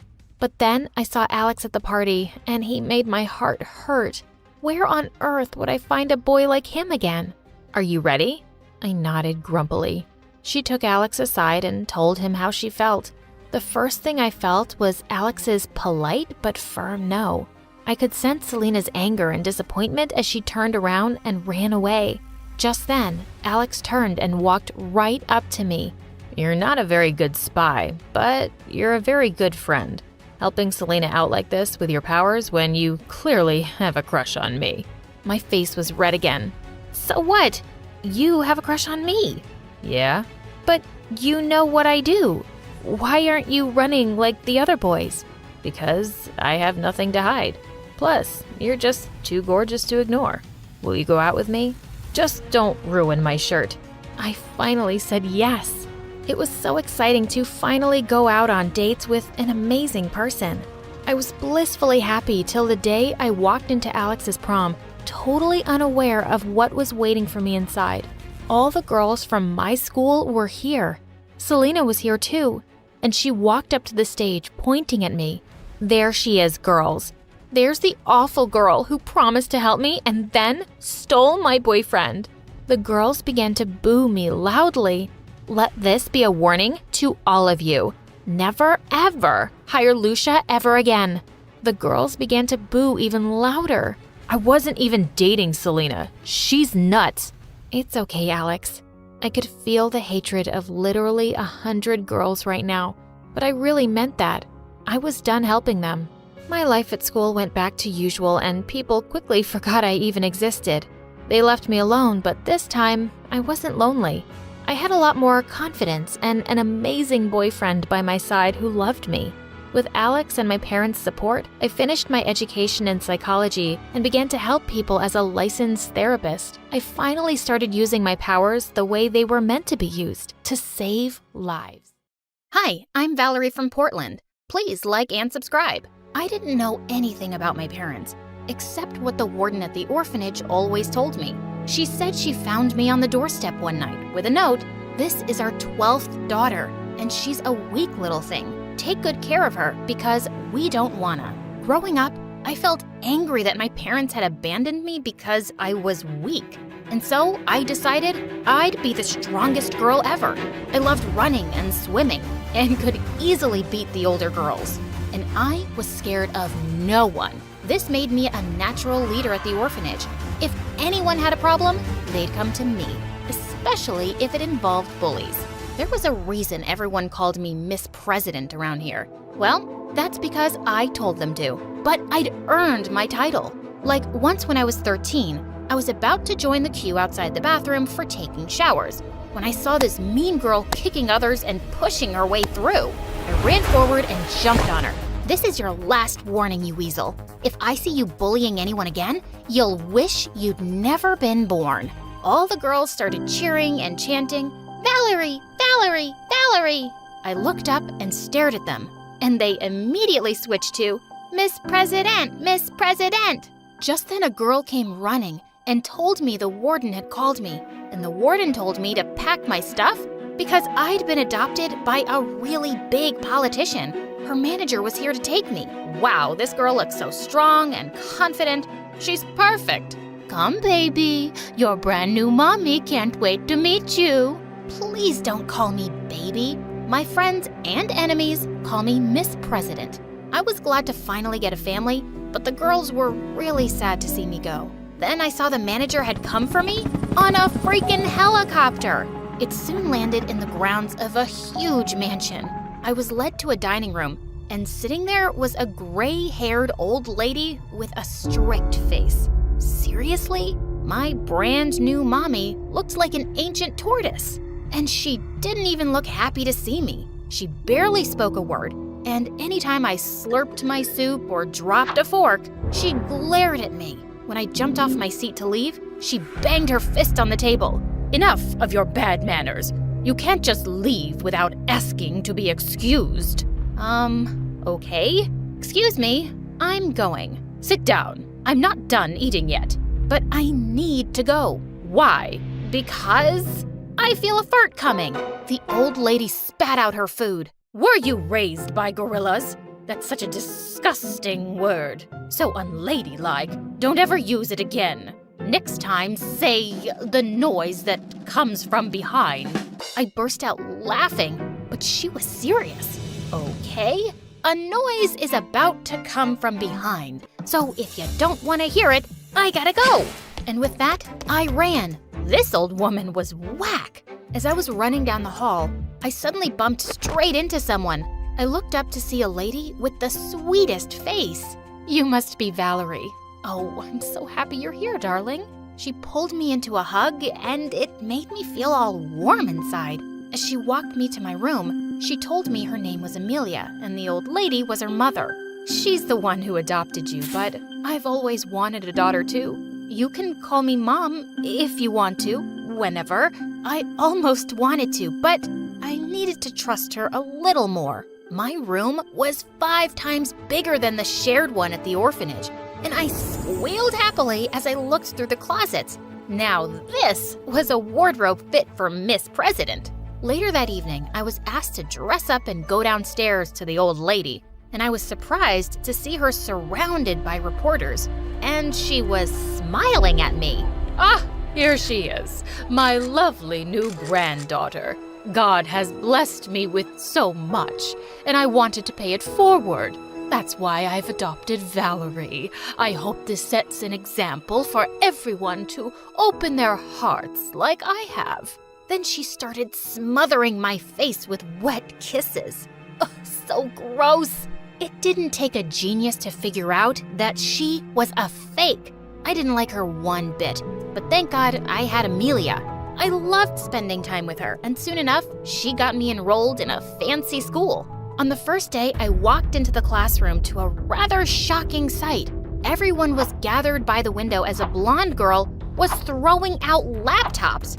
They all clapped each time one hit the ground. Whoa, what are you doing? They all turned around to stare at me. Destroying my MacBooks because Daddy said he'd buy me the latest one if the old ones don't work. Who are you, an investigative journalist?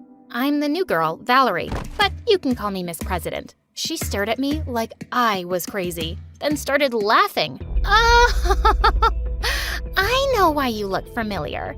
I saw your interview with that old crow who adopted you. Daddy knows her, and let me tell you, she didn't adopt you because she wants to love you. It's only to make her look good in front of people. That wasn't a shock, but it still hurt to hear her say it in front of everyone. Ugh, I know that. I only agreed because I get to live like a princess. Who cares about love? And of course I make her look good. I mean, look at me. You're really lucky you have a family because, trust me, no one would ever choose you from an orphanage. The girl looked livid, but the teacher walked in and everyone flew to their seats. I found out the mean girl's name was Julie, and she kept giving me nasty looks all day. Julie was one of the most popular girls, but it wasn't because she had any amazing qualities. She was just a big bully, and the other kids feared her. A few days later, she walked into the cafeteria and climbed onto a table. Hey guys, great news. Your favorite gal Julie has modeled in her first campaign. Yay! So everyone come and get my autographs now. She sat down while her minions distributed her photographs, and everyone lined up to get them signed by her, except me. Valerie, I don't have all day. Why would I want your autograph? I'm not a fan. Oh, you poor orphan. I understand why you're jealous. I'm prettier, more popular, richer. You're not richer. Yeah, I googled your family. Mine's definitely richer than yours. And suddenly, Julie lost it. She took out a thick bundle of her $100 bills from her bag and started tearing them up. Want to see how rich I am? I can just tear up money and not even care. Hey, don't do that. You could give it to someone poor. Just stop it, you brat. With that, I pounced on her. We ended up in a huge fight that landed us both in detention. But it was totally worth the slaps I'd given her. A few days later, we had a field trip by a lake, and suddenly we heard someone screaming. One of the girls was in the lake, struggling to stay afloat. Without a second thought, I jumped in and got her out of there safely in minutes. Oh my God, I slipped into the water, and I can't swim. You saved my life, Valerie! By the time we got back to school, the news had reached the principal and she praised me. She even called fake grandma to tell her I'd be getting a medal for bravery. And when I got home, fake grandma hugged me like I was her favorite person. Oh, Valerie, how lucky that girl fell in the lake. You and I will do a lovely photo shoot once you get your medal and some interviews. Let's hope more kids at school keep having accidents so you can keep playing the hero. She was such a selfish toad. But I stayed quiet because all I cared about was being close to Amelia. She hugged me tight and said she was so proud of me for being brave. The next day at school, I was walking down the hallway and I saw Julie showing everyone her photo shoot. But as soon as the girls spotted me, they all came running. Before I knew it, a huge crowd was gathered and some girls had lifted me on their shoulders. All hail our school hero! 3 cheers for Valerie! Hip hip hooray! Could you change that to Miss President? 3 cheers for Miss President! Hip hip hooray! And just like that, I'd replaced Julie as the most popular girl in school. I was soon selected as the school's swim team captain. And when I led our team to victory in the Nationals, I received a celebrity's welcome. All this was driving Julie crazy. But the last straw was when she saw my picture was selected for the school's magazine cover. She walked over to me at lunch with a copy, threw it down, and started jumping on it. This is ridiculous. You, an orphan from nowhere, is the face of our school now? I'm a model! I didn't put my face on that magazine, Julie. The people have spoken. The people are morons. I don't know what they see in you, witch. She leapt forward to attack me, but suddenly the others held her back. You think we're morons? Thanks for clearing that up, Julie. You're a jerk, and we've never liked you. We've had enough. They picked her up and threw her in the large garbage bin outside. It was epic. But when I got home, my mood quickly turned sour when I found fake grandma shouting at Amelia. Why did you tell my cook that she could take a week off, and you gave her money without my permission? Mama, she's worked with us since forever, and she's really sick. She's probably lying. Even the servants know you're a stupid, weak fool who'll believe their fake stories. I'd heard enough. Stop shouting at Mom. Being kind isn't a weakness, and you're such a hypocrite. You pretend to be nice for the cameras, but you don't care about anyone. How dare you talk to me like this? Have you forgotten where you came from? I can send you packing this minute. But you won't, because you need me to win the elections. Yeah, I know your polls have gone up since I arrived. If you misbehave with Mom again, I'll stop doing all the shoots and interviews. You got me? Fake grandma looked like she was about to explode, but she stormed off. Amelia sat down and I wiped her tears. I'm so sorry she treats you this way. Please don't cry. Oh, Valerie, that's not why I'm crying. I'm just so touched that you stood up for me. And you called me Mom. And I realized I finally had. I've wanted to since the first day. You are my mom, and I'm so lucky. A few weeks later, fake grandma had planned a huge party for some important guests. I knew she just wanted to parade me around as her charity case, but I didn't care. I'd never been to a party, so I was looking forward to it. I managed to escape her for a while, and as I was eating in a corner, a boy approached me. Valerie, right? Been seeing your face all over the news lately, and I gotta say, it's a really pretty one. I was gonna tell him to buzz off when suddenly I spotted Julie and her dad among the guests, and she was glaring at me with murder in her eyes. Maybe she liked this boy. So I pulled him close and kissed him. When we broke apart, Julie had marched over to us. How dare you kiss my boyfriend? Your boyfriend? He didn't mention you when he was flirting with me. And he really enjoyed that kiss. You should kick his butt, Julie. I'm gonna kill you! And she jumped on me. But I was much stronger, and I had her pinned on the ground in seconds. Daddy! Help! Her dad completely lost it when he saw us.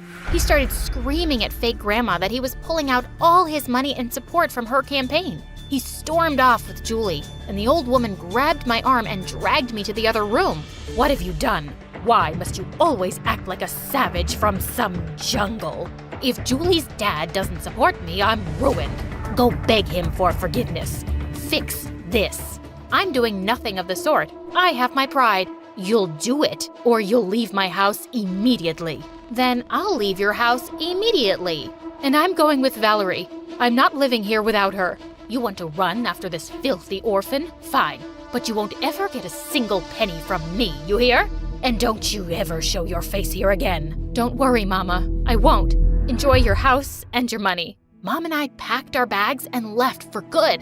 I'm so happy you came, Mom, but I'm sorry you're poor now because of me. Oh, Valerie, we aren't poor. I've been saving for years. We're not as rich as Mama, but we'll be very comfortable. I stared at her in shock. I don't understand. If you had money, why didn't you leave that awful place before? Sweetheart, she's bullied me since I was a kid. I was always afraid of her and could never stand up for myself. But you, Valerie, you just amaze me. You're the bravest person I've ever met. My life changed the day you came into it, and I'm stronger now because of you. I flung my arms around her, and I'm so much happier now because of you. I love you, Mom. Hi, I'm Olivia from Ohio, and my crazy story will make you rethink your circle of friends. But before we get started, don't forget to like and subscribe. My mom screamed perfection, and I know what you're thinking. Every kid thinks their mom's perfect, but mine actually was. She was a successful lawyer, had won multiple awards, and everywhere she went, people would trip over their shoelaces to get a glimpse of her. Next to her, I looked like an ogre that no one noticed. People didn't even believe I was her daughter. When I was 10, Mom and I were taking a stroll in the park when this man walked up to us. I was watching you from across the park, and I have to say, you're gorgeous. Do you mind grabbing a cup of coffee? Thank you, but I'll pass. You see, I'm with my daughter. It's so sweet of you to adopt this kid and call her your daughter. Goes to show that you're more than just a pretty face. And you're a bigger moron than you look. I kicked the man hard in his shin, and he started whining like a baby. Mom apologized, dragged me back home, and gave me a big lecture on being polite. But I didn't care. All I wanted was to look pretty like Mom. So the next morning, I woke up early, took a pair of scissors, and gave myself a haircut. I thought I looked pretty amazing, until Mom saw me and screamed like a banshee. What have you done, Olivia? It's cool, right? Now I look just like you. You look like a shaved raccoon. Mom rushed me to a hairdresser who tried his best, but there was hardly anything left for him to do. The next day at school, everyone pointed and laughed at me. It was so humiliating. Things didn't change much even as I grew up. I was an A-grade student, but wasn't half as popular as the pretty girls in my school. Then one time in 9th grade, I saw this MSA video where this girl used makeup and it totally transformed her face. And I was hooked. I saw a bunch of makeup tutorials to get my look right, and when I was done, I looked like a totally different person. Mom and I had a wedding dinner to attend that night, and people couldn't stop complimenting me. Oh, you're so pretty, like a fresh lily, just like your mother. I'd never felt so visible, and it was all because of makeup. It made me feel so pretty and confident. I got better and better, and by 16, I started my own YouTube channel where I taught makeup. One of my videos went viral overnight, and I got famous. Girls in my school flocked around me asking for makeup tricks. That eye makeup you did was flawless, Olivia. Your foundation technique is to die for. Make a TikTok with me, please. The girl pulled me into her camera's frame, but just then someone pushed her away. It was Mia, the head cheerleader and the most popular girl in school. Ew! Please don't drag Olivia into your dirty TikTok videos. She's a YouTuber. She's literally royalty. Hi, babe. You know who I am, right? Let's hang out for lunch. And by the way, cute dress. I was stunned as Mia led me to her table and introduced me to all her friends. One of them was Max, the school football captain, and my all-time crush. He pulled out a chair for me. You know, Oliver. Olivia. Potato, potato. Anyway, you know, I'm something of a YouTuber myself. I'm a fashion stylist, art curator, singer, songwriter. I do it all. I work very hard. That's amazing. My mom says hard work is the key to success. Oh no, sweetheart. I mean, I work very hard on myself. It takes effort to look so flawless. Want to go on a date with me? The most popular guy in school was asking me out on a date. So obviously, I said yes. Max and I hung out a bunch of times, and I was totally crushing over him. At school, I was finally in the cool league now. Mia and I went shopping, to parties, skipped school for movies. It was so much fun. But between hanging out with friends and making YouTube videos, I could hardly concentrate on my studies and failed a test. Mom found out, and she wasn't too happy. Skipping classes? Flunking tests? What's happening to you, Olivia? Relax, Mom. It's just one test. Besides, it's high school. I'm supposed to have fun. You're also supposed to be getting into college, and I don't see that happening with these grades. You're acting like a totally different person. And maybe that's not such a bad thing since I'm tired of living under your shadow, Mom. I'm my own person, and I know how to make my own decisions. Saying that, I rushed to my room. I felt kind of bad for being so rude to Mom, but I was too mad to apologize. But Mom didn't give up, and the next day at school, she asked one of my teachers to assign me a tutor to help me with my studies. I was waiting for my tutor in the library when a really nerdy girl walked over to me. You're Olivia, and Grace, your tutor. Let's start. Grace pulled up a chair, and I couldn't help noticing her mismatched shoes. Yeah, I know my shoes don't match. It's just the other one was wet and I was in a hurry. And before you ask me, yes, I only own 2 pairs of shoes because that's all you need. Now, let's start with science. Grace and I worked all afternoon, and I could tell she was really smart. We were just wrapping up when Mia showed up with Max. OMG, this is your tutor? Where did you get that dress? It looks like it was made out of your grandma's curtains. Wow, what a cool guess. She was giving her curtains away to Goodwill. I told her I could get a use out of them for another 10 years. You're such a dork, man. Right, Olivia? Yeah, totally. I shamefully joined in as Mia and her friends made fun of Grace. I thought Grace would act out and throw a book at us or something. but she simply smiled and walked away. Later that day during gym, everyone was in the pool while I just sat outside and reflected on how I'd behaved with Grace. She was trying to help me and I'd been a jerk to her. I was lost in my thoughts when Max walked up to me. You're not coming in? No, I'm scared of water. Oh, don't be a scaredy cat. Saying that, Max started pulling me into the water. I wasn't ready for him to see me without my makeup on, so I started pulling away, but he just laughed and splashed water on me. My heart started beating faster, and I was about to pass out when Grace came to my rescue. Let her go, you moron. Grace took me to the bathroom as I tried catching my breath and shoved a paper bag into my hands. I don't want to throw up. Just breathe in and out. You just had a panic attack.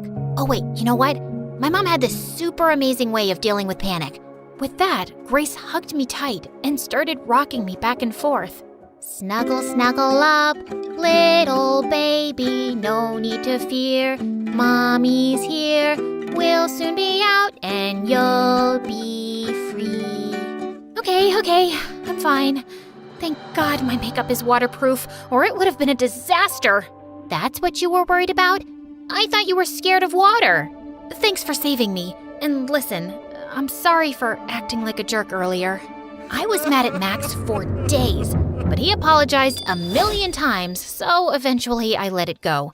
Grace and I continued hanging out for our tutoring sessions and slowly became friends. Even my grades were up again, and Mom couldn't be happier. I'd never met anyone like Grace before, and I was fascinated. While everyone dressed up in fancy clothes, Grace would wear what made her comfortable, no matter how silly she looked. While we shopped for expensive stuff from malls, Grace made her own jewelry and hardly ever used makeup. But I could tell Mia hated Grace. She was always passing death glares at Grace and hardly missed an opportunity to comment on her hair or clothes. Then one day, I invited Grace over for lunch at my table. We were eating when Mia spoke. Guys, so you know how my mother is a tea leaf reader from India? And she was amazed by my reading yesterday. She says it means I'm either going to be very rich or very famous. As if. Excuse me? You have a problem with what I said? Logically, yes, I do. How can crushed wet leaves predict your future? They can. I have photos. You can see it's clearly written that my future is... I guess your future's garbage because that's what I see here. You know what you should really see? A mirror. Maybe that's when you'll know what a freak you are. Why do you hate me so much? Because you're a nerd and a loser, and I don't understand why you're even sitting with us. All I am is different, and maybe you're too close-minded to handle something you don't understand. There she goes with that psychology talk again. All I hear is blah, blah, blah. Told you, Olivia, she's a certified weirdo. You're so unreasonable.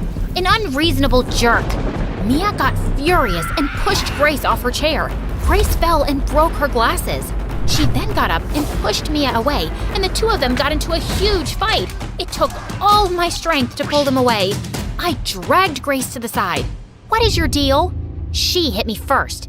You insulted her. She called me a weirdo. I thought you didn't care about what people said.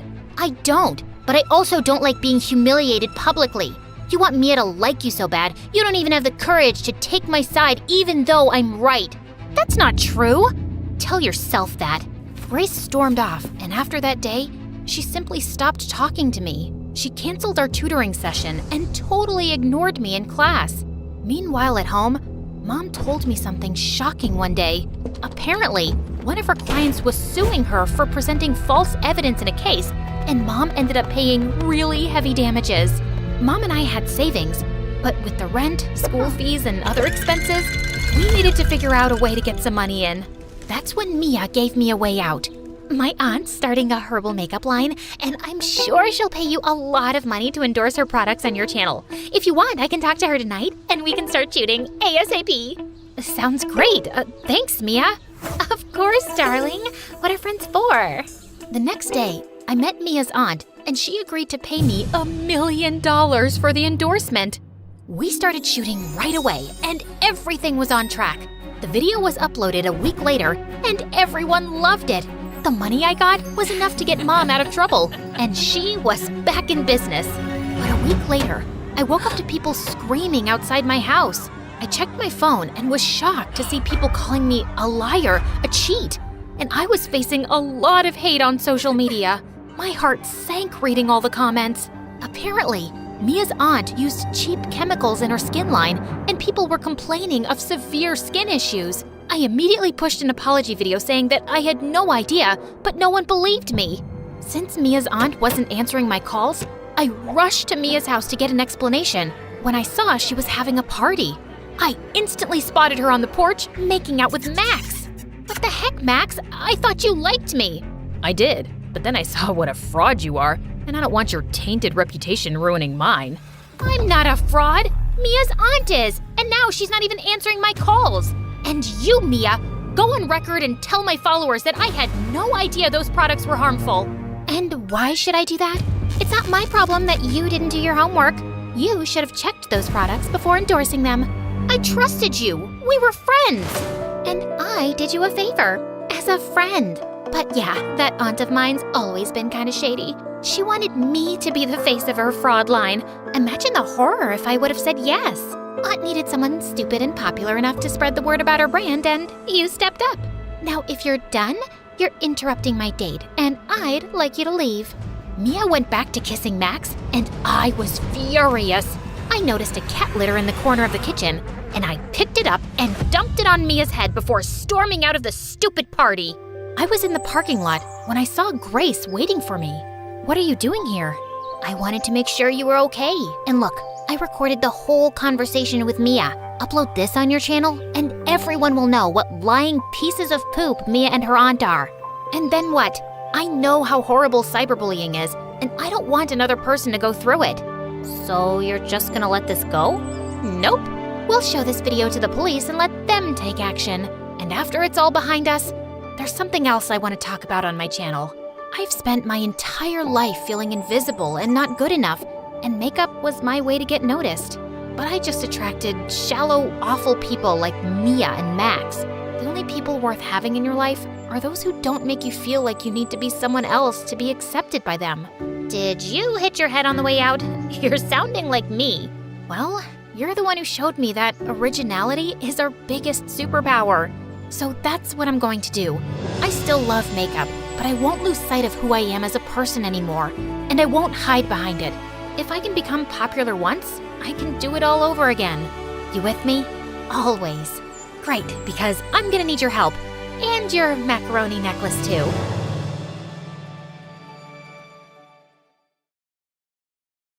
Years ago, outside a busy restaurant, there was a 17-year-old girl begging for money. She held a child in her arms. She was too skinny, dirty, and tired. No one paid any attention to her. A few minutes later, exhausted, she sat on the curb, holding her baby, listening to the hungry cries of her newborn. She didn't know what to do. A car pulled up beside her. A lady walked out and took her hand. "Stand up, sweetheart." The young girl stood. "Why are you here?" The young girl told the lady her story. Her boyfriend abandoned her when he knew she was pregnant, and she didn't know anyone else in the city. She didn't know where to go or how to get her next meal. The lady listened to the story without interrupting. "My name's Griselda," she said. "I've got a place that you can go to. I've helped many women just like you. Will you come with me?" Desperate, the young girl joined the woman in her car. She took her to a shelter for women in need. The young girl had heard stories about shelters, but this was nothing like the accounts she'd heard. It was neat, friendly, and warm. It was a place where women regained their dignity and cared for their children. It was blissful. Griselda was a rich businesswoman, but the shelter was her passion. She funded it and searched the streets looking for women who needed help. There were many of these women, and they all seemed to grow healthy again under her watch. In Griselda's haven, women healed from their trauma.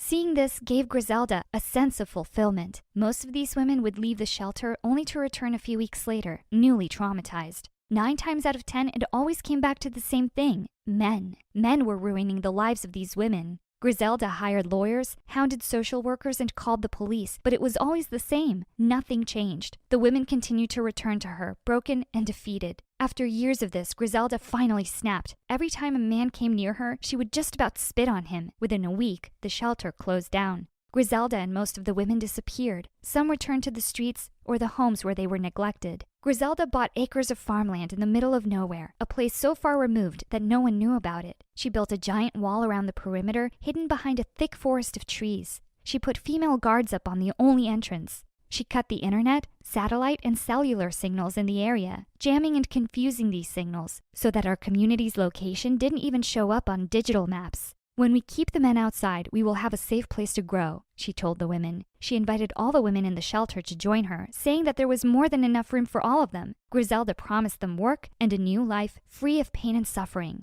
All the women had to do was promise they would never speak about men again. There were many women who weren't willing to part ways with men. They were kicked out of the shelter and excluded from Griselda's plans. But there were many women who had come to love Griselda and saw her as a mother. These women agreed to her conditions. These women were welcomed into her community. My mother was one of them. In fact, I was the baby that 17-year-old girl was holding. And my name is Stephanie. I went to school like all the other girls. Everything taught in the community was a modified version of history. All inventions, discoveries, and breakthroughs were made by women. They told us that there wasn't anything outside the community because the rest of the world was destroyed in a very strange version of World War II. Beyond the forest and the wall that separated our community from the outside were all kinds of scary things, zombies, monsters, etc. These were the scary bedtime stories that all the girls were told. My life in the community was fun and safe. I had lots of friends, and it didn't bother me in the least that they were all girls. The adults gave me tons of freedom and were very open with me. That changed when I was 17. That was when I began to ask too many questions about our history. I loved to explore and push the boundaries. We had grown up hearing stories about the boundary wall not being safe.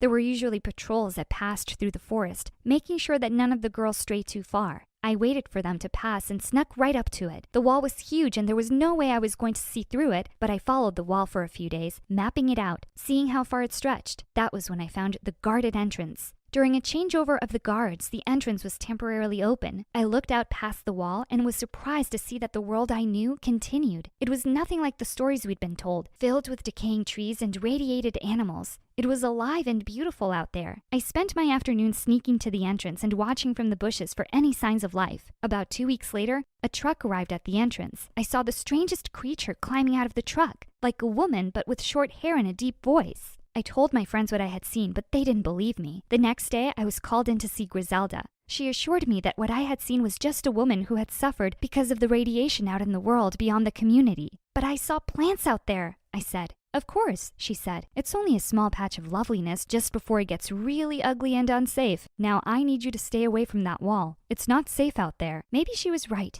I agreed to stay away from the wall, but unlike my friends, my curiosity continued to grow. Griselda was definitely hiding something. About 3 months later, one of the pregnant ladies that used to babysit me when I was younger went into labor. After 2 days of not seeing or hearing from her, I went to the hospital to see her. She was dazed from all the medication, but when she saw me, she became lucid. "They took my boy," she cried. That was all she was able to say. The nurses burst into the room, ushered me out, and closed the door. That evening, I asked my mother what boy meant. She almost dropped the pan that she was washing. Then she smiled at me and asked me where I'd heard that word. I told her.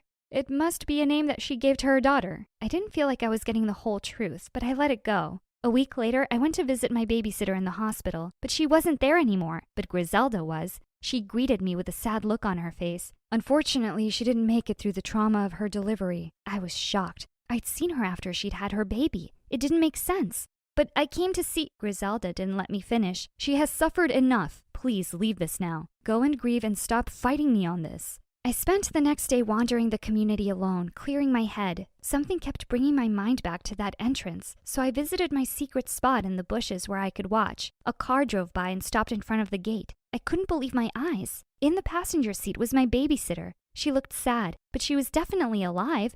Griselda was driving the car. After signing the paperwork, the gate opened and the car drove out. I was confused, angry, and hurt. Nothing was making sense. I could tell that people were lying to me, but I didn't know why. Even my own mother was holding back on the truth. I decided not to tell her anything. I wanted to do my own research. After conversations with my friends, I discovered that something strange often happened to the pregnant women in the community. About 60% of their children didn't make it. Most of these women either died or were committed to a wing in the hospital for the mentally unstable. So I put in a request to intern as a nurse at the hospital. It took me a few weeks to earn the trust of the head nurse, but eventually I did. She started to relax around me. When I knew I could take the chance, I asked her about the patients in the mentally unstable wing. "You don't want to go in there," she said. "Just a lot of sedated women." I told her that I wanted the hands-on experience. I asked her if I could just work there for a day. "Okay, but just for a day." I visited the wing and found that these women were still alive. While many of them were heavily sedated, there were 2 or 3 that were awake and willing to share their stories with me. "No boys allowed in the community," one lady told me.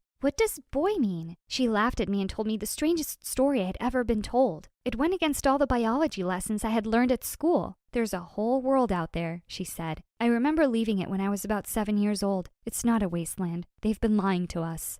Obsessed with finding answers, I snuck up to the fence and waited for an opportunity to sneak out. A delivery vehicle arrived. As they were unloading the truck, I slipped into the back. We drove for about an hour. When the truck stopped, the back was opened. I slipped out undetected. I walked into a tall building, bigger than anything that I'd seen in the community. It was filled with stores of every kind. And more than that, it was a mix of people. Lots of women, but also lots of these other strange creatures. One of these strange-looking women came up to me. "Are you okay? You look lost," he said. He was about the same age as me. I told him it was my first time here. He offered to show me around because his friends had bailed on him and he had some time to kill. He took me from store to store, but I barely heard what he said. I was more fascinated by him. "What kind of girls are you?" I asked him. He laughed. "I hear you. I should probably get my hair cut pretty soon." I had so many more questions for this stranger, but I didn't get a chance to ask any more. I felt a hand on my shoulder. I turned around. It was Griselda. "Excuse us, young man," she said to the boy. "We need to leave." He smiled and waved at me and then walked away. I pulled away from Griselda. "I'm not going anywhere with you,"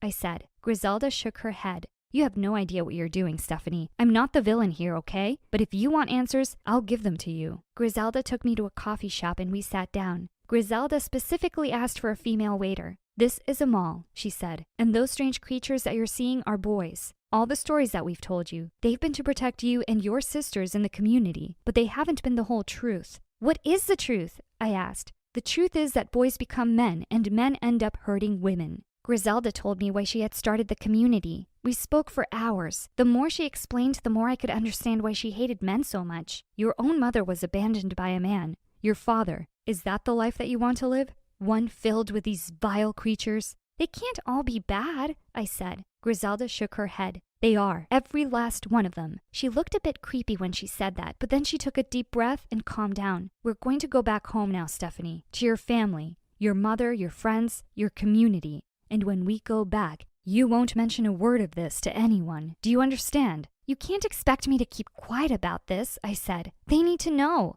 Griselda slammed her fist on the table. "No one needs to know anything. I've been patient with you, but if you want to infect the minds of my community with what you've seen here today, I'll make you pay for it." She grabbed my wrist and told me that it was time to go. I tried to pull my hands free, but she wouldn't let go. I shouted for her to stop. A male security guard came over to us and asked if everything was okay. Griselda smiled at him and told him that she was my grandmother, and we were just leaving, but I wasn't going anywhere. "Help me," I said. "She's not my grandmother, and I don't want to go with her." Griselda tried to run then, but the security guard stopped her. We were taken to a room and held there until the police arrived. They questioned me in a separate room to Griselda. I told them my story. They couldn't believe what I was telling them. Griselda didn't say anything until her lawyers arrived. There was an army of them. Ironically, some of them were men. "I'm not doing anything illegal," she said to the police. The police said they'd need to investigate. I was kept in a safe house while the police performed their investigation. I watched television for the first time. It blew my mind.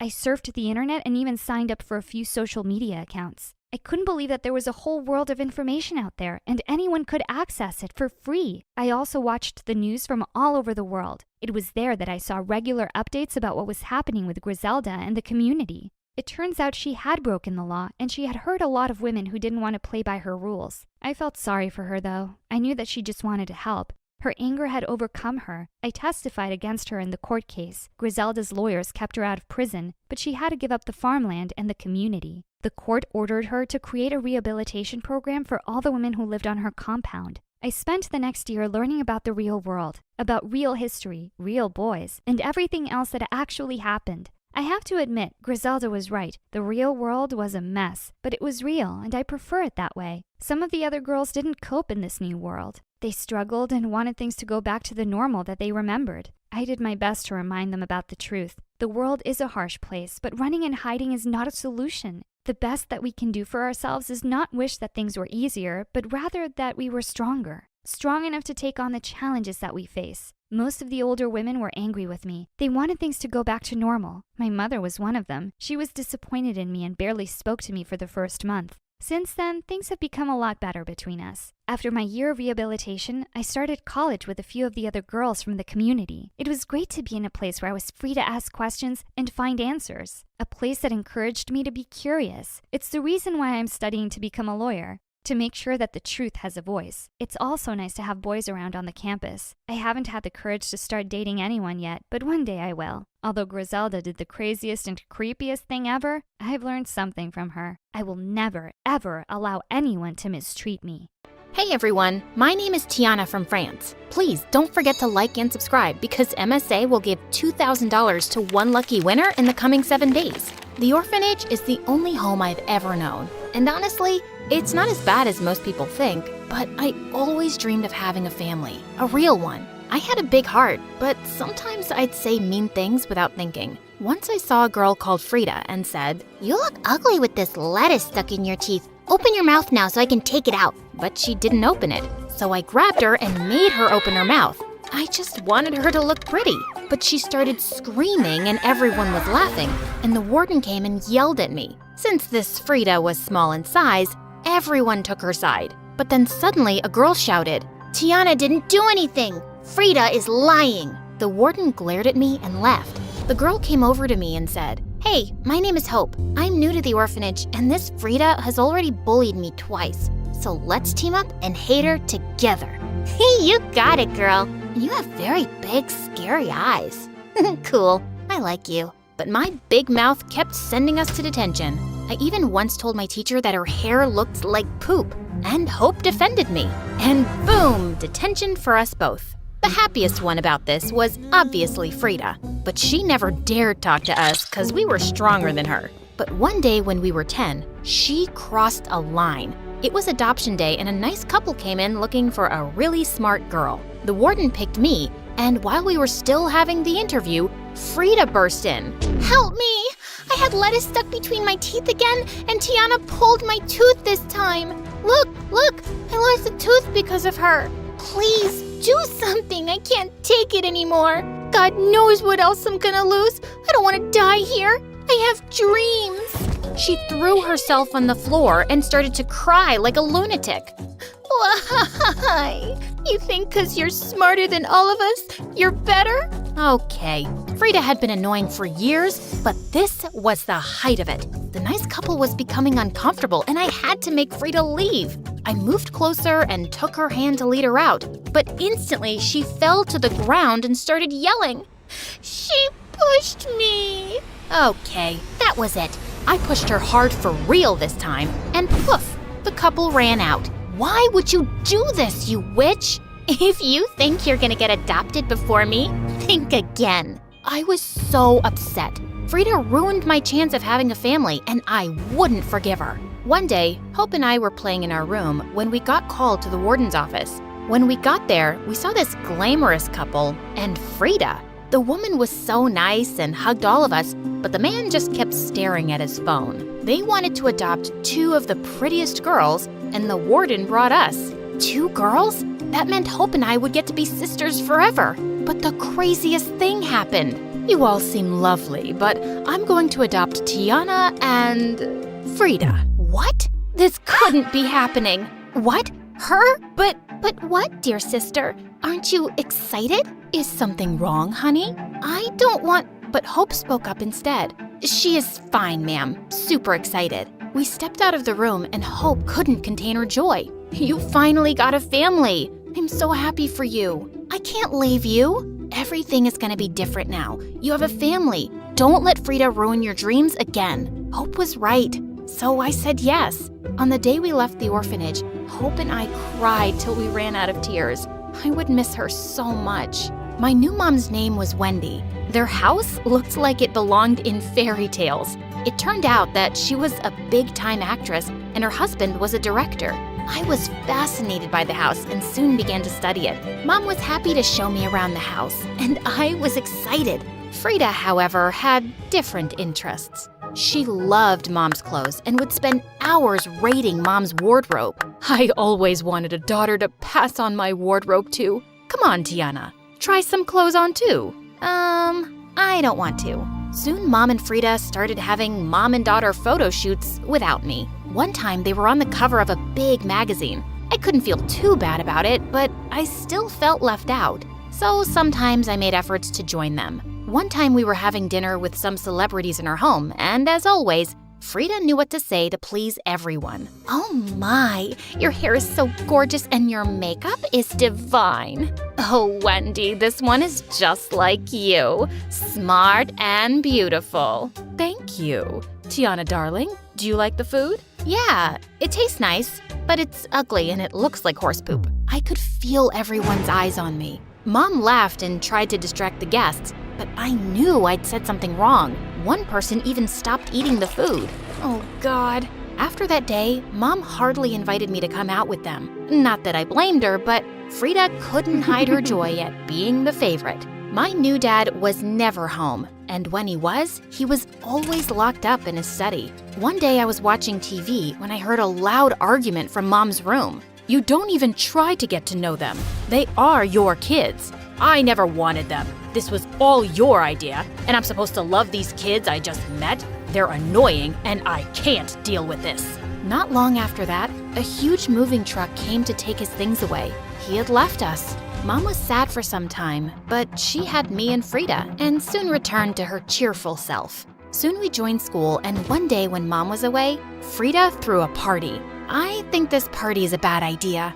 Not as bad as the idea Mom had when she adopted you. I spit at her and left. Our house was packed full and everything was so loud. I stayed in my room, and while I was reading a magazine, someone barged in. Oh, I am so sorry. I thought this was the bathroom. Hey, is that magazine about houses and construction? My dad has a lot of them and I read them all the time. Is this the one about the skyscrapers? Yeah, it is. His name was Tom. We had so much in common and ended up talking all night. A while later, someone kicked down the door. See, Mom? I told you. Tiana planned this dumb party just so she could spend time with her boyfriend. Boyfriend? That's not true. And why would I throw a party? I don't have friends. Then who is he and why is he in your room? We should be asking you. This is your party. Mom, look at her ugly, revealing clothes. These are the clothes of wannabe bimbos throwing parties and smoking all night. Ugh, how I wish I could burn all your clothes. You disgust me. Stop it.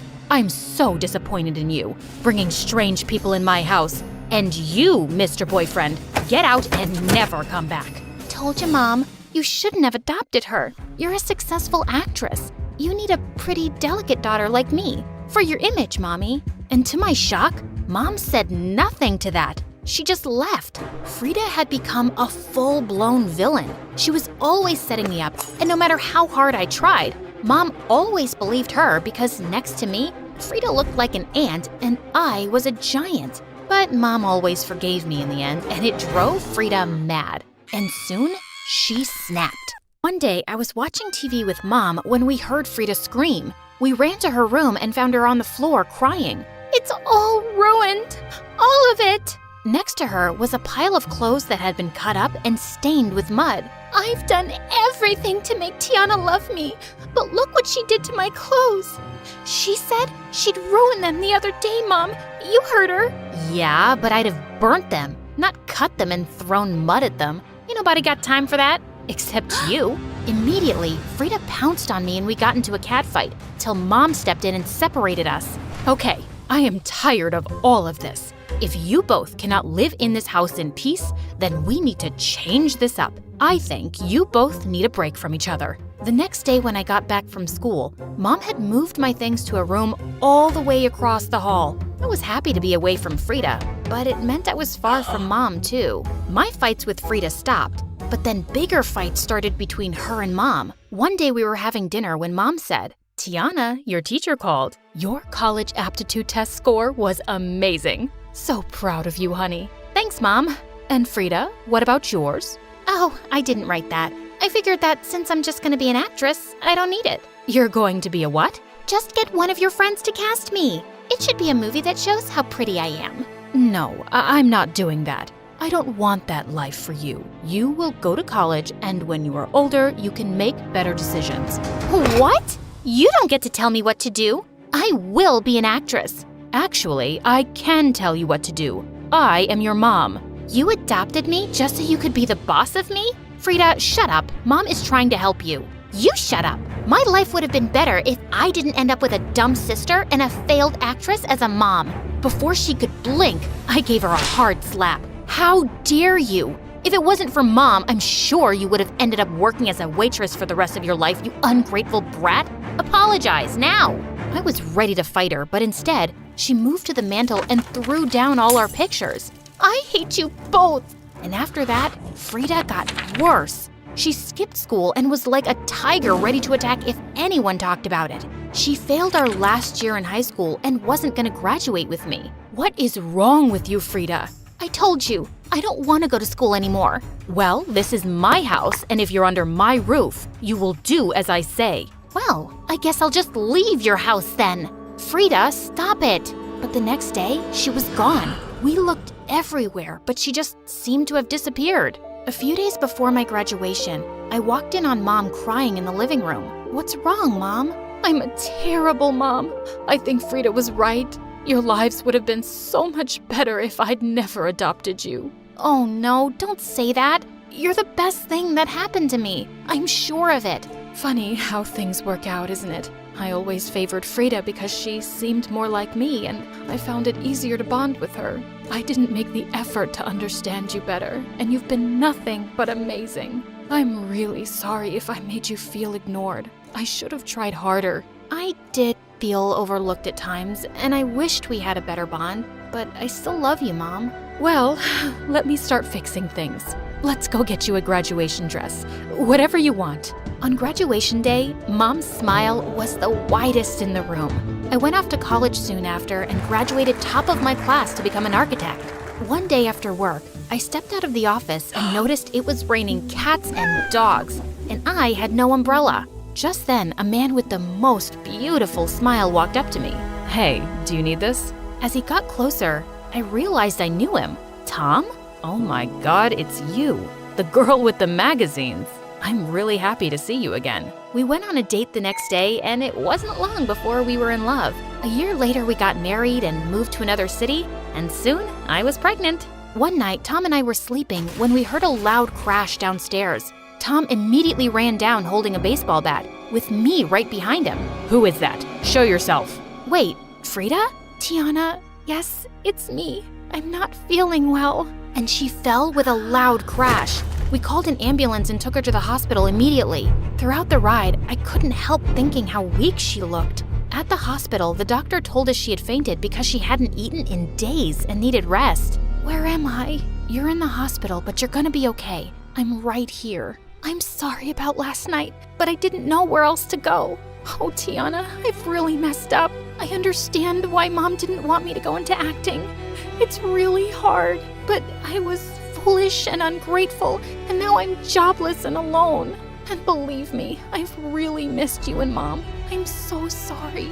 Will you give me a second chance, please? Will you beg Mom to forgive me? She must hate me so much. It's okay. Well, you're really messed up, but everything will be fine now. Of course I forgive you, and Mom could never hate you. I'm sure she'll be really happy to see you.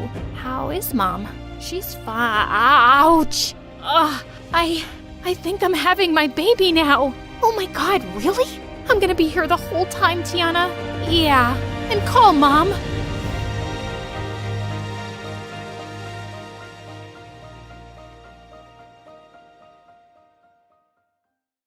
When we finally opened the doors to our cafe, for a minute, he was completely silent. But suddenly, he burst into tears and kissed my hands. This is food from the heavens, fit for kings. When Grandma took the first bite, she looked like she was having a heart attack.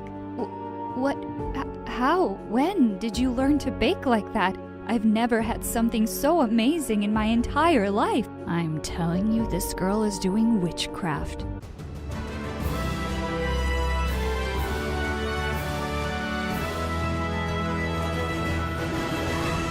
It wasn't just any ordinary morning. The birds were chirping, the sun was shining. I had turned 16 yesterday, and last night, my first love, Ryan, had finally kissed me. Life was perfect. Well, at least for 5 minutes. Because as soon as I stepped out of my room, Mom rushed to me, crying like a baby. "What's wrong, Mom?" She told me that Aunt Melissa, her best friend, was moving away because her husband got a job transfer. What? Just when we had saved up enough to start our own cafe. As sorry as I was for Mom, I had bigger problems. You see, Aunt Mel was Ryan's mom. I rushed out of the house. I had to see Ryan. He was playing video games when I entered his room, looking completely unbothered. "What's wrong, babe? Why are you crying?" "Because you're going. Please don't." Ryan put down the game and took my hands in his. "I don't really have a choice, babe. But you and I are soulmates. We'll make long distance work." After a few days, Ryan stopped calling or replying to my messages. He said too much screen time wasn't good for either of us. But there he was, uploading pictures on Facebook with a new girl every day. And that's how I had my first heartbreak. Hi, I'm Carrie, and this is the story of how I transformed my life and had boys drooling over me at the same time after my childhood crush left me high and dry. Please click on subscribe and I'll continue my story. Thanks. I'd been moping around long enough over Ryan. I decided I needed a change, and Mom agreed to send me to visit my grandmother in Provence, France. I was glad I was going there. Maybe I'd meet some nice guy. I deserved to meet someone great and move on from that jerk Ryan. Wow, Ryan had nothing on the cute French boys here. My heart was about to be healed very soon. The moment I arrived, I could see this group of boys looking at me. One of them walked up to me and said, "Hey, gorgeous, what's it like looking at the man of your dreams?" Okay, this is going to be easier than I thought. It was Grandma's 60th birthday, and I decided to bake her a cake. How hard could it be? I'd seen Mom do it a million times. The whole neighborhood had gathered on her birthday. When Grandma took the first bite, she looked like she was having a heart attack. Was it that bad? Finally, she managed to say, "What? How? When did you learn to bake like that? I've never had something so amazing in my entire life." She hugged me so hard I could hardly breathe, and the whole neighborhood went gaga over the cake. A fight nearly broke out with people trying to get another piece. I spent the rest of the summer baking like my life depended on it, because there was always a crowd of people outside Grandma's house waiting to try my stuff. Grandma's crazy old neighbor would come over every day to have my desserts, while she'd glare at me and grumble, "I'm telling you, this girl is doing witchcraft." The minute I landed back home, I knew what I wanted to do for the rest of my life. I convinced Mom to take a loan to make up for Aunt Mel's share and start her dream cafe with me. When we finally opened the doors to our cafe, both of us held our breath as our very first customer took a bite of the chocolate eclair. For a minute, he was completely silent. Oh no. He hated it, but suddenly he burst into tears and kissed my hands. "This is food from the heavens, fit for kings." Turns out he was a famous food critic. After his review, word of our quaint French cafe spread like wildfire. People were lining up to the end of the street to try my desserts. But soon enough, I realized they kept coming back for me, too. Boys would hang out around the cafe for hours just to catch a glimpse of me. "How are you so perfect? You've got the face of an angel and the hands of one, too." By the end of the month, Time magazine had me and my creations on the front cover with the title Beauty and Her Feast. And Cosmopolitan said that at Sweet 16, I was all the sweetness people needed in their lives. My Instagram followers shot up, and my mailbox was getting flooded with love letters. One day, as I was unloading flour sacks out of the van, I saw a group of school kids come around the corner. Among them was the school heartthrob, Sean. As our eyes met, he smiled at me. I turned away when I saw one of the girls with him glaring at me with crazy jealous eyes. I knew she was his ex. Didn't need any of that drama. 5 seconds later, as they came closer, she accidentally pushed me. "Watch out!" Sean jumped forward to catch the sack, and before we knew it, we were both on the ground, covered in flour from head to toe and looking like ghosts. We glanced at each other and burst out laughing. I told him he could come inside to clean up, and he asked his friends to go on without him. His ex looked like her head was gonna explode. Once he'd cleaned up, I made him some creme brulee. He nearly fell off the chair after the first mouthful. Wow, I could eat this every day for the rest of my life. This is even better than I thought it would be. "You're thinking about my food?" Well, not just about the food. Suddenly he leaned forward, and I thought he was going to kiss me, but he said I'd missed a spot and brushed some flour off my nose. My heartbeat went wild. Just then, Mom came into the kitchen and glared at us as I introduced Sean. Of course she wasn't happy. She'd always wanted me to be with Ryan. By the end of the month, Sean and I started dating. After he showed up at the cafe to serenade me, Ryan was just an old heartbreak now, and so yesterday. Meanwhile, Sean was fun and caring and very much in love with me. Life was pretty much perfect. Little did I know, I had spoken too soon. As soon as I entered school the next day, there was quite a commotion. Apparently a new guy was on the basketball court giving Sean a run for his money. It really was a tough match that ended in a draw. But just then, I caught a glimpse of the new boy, and I couldn't believe my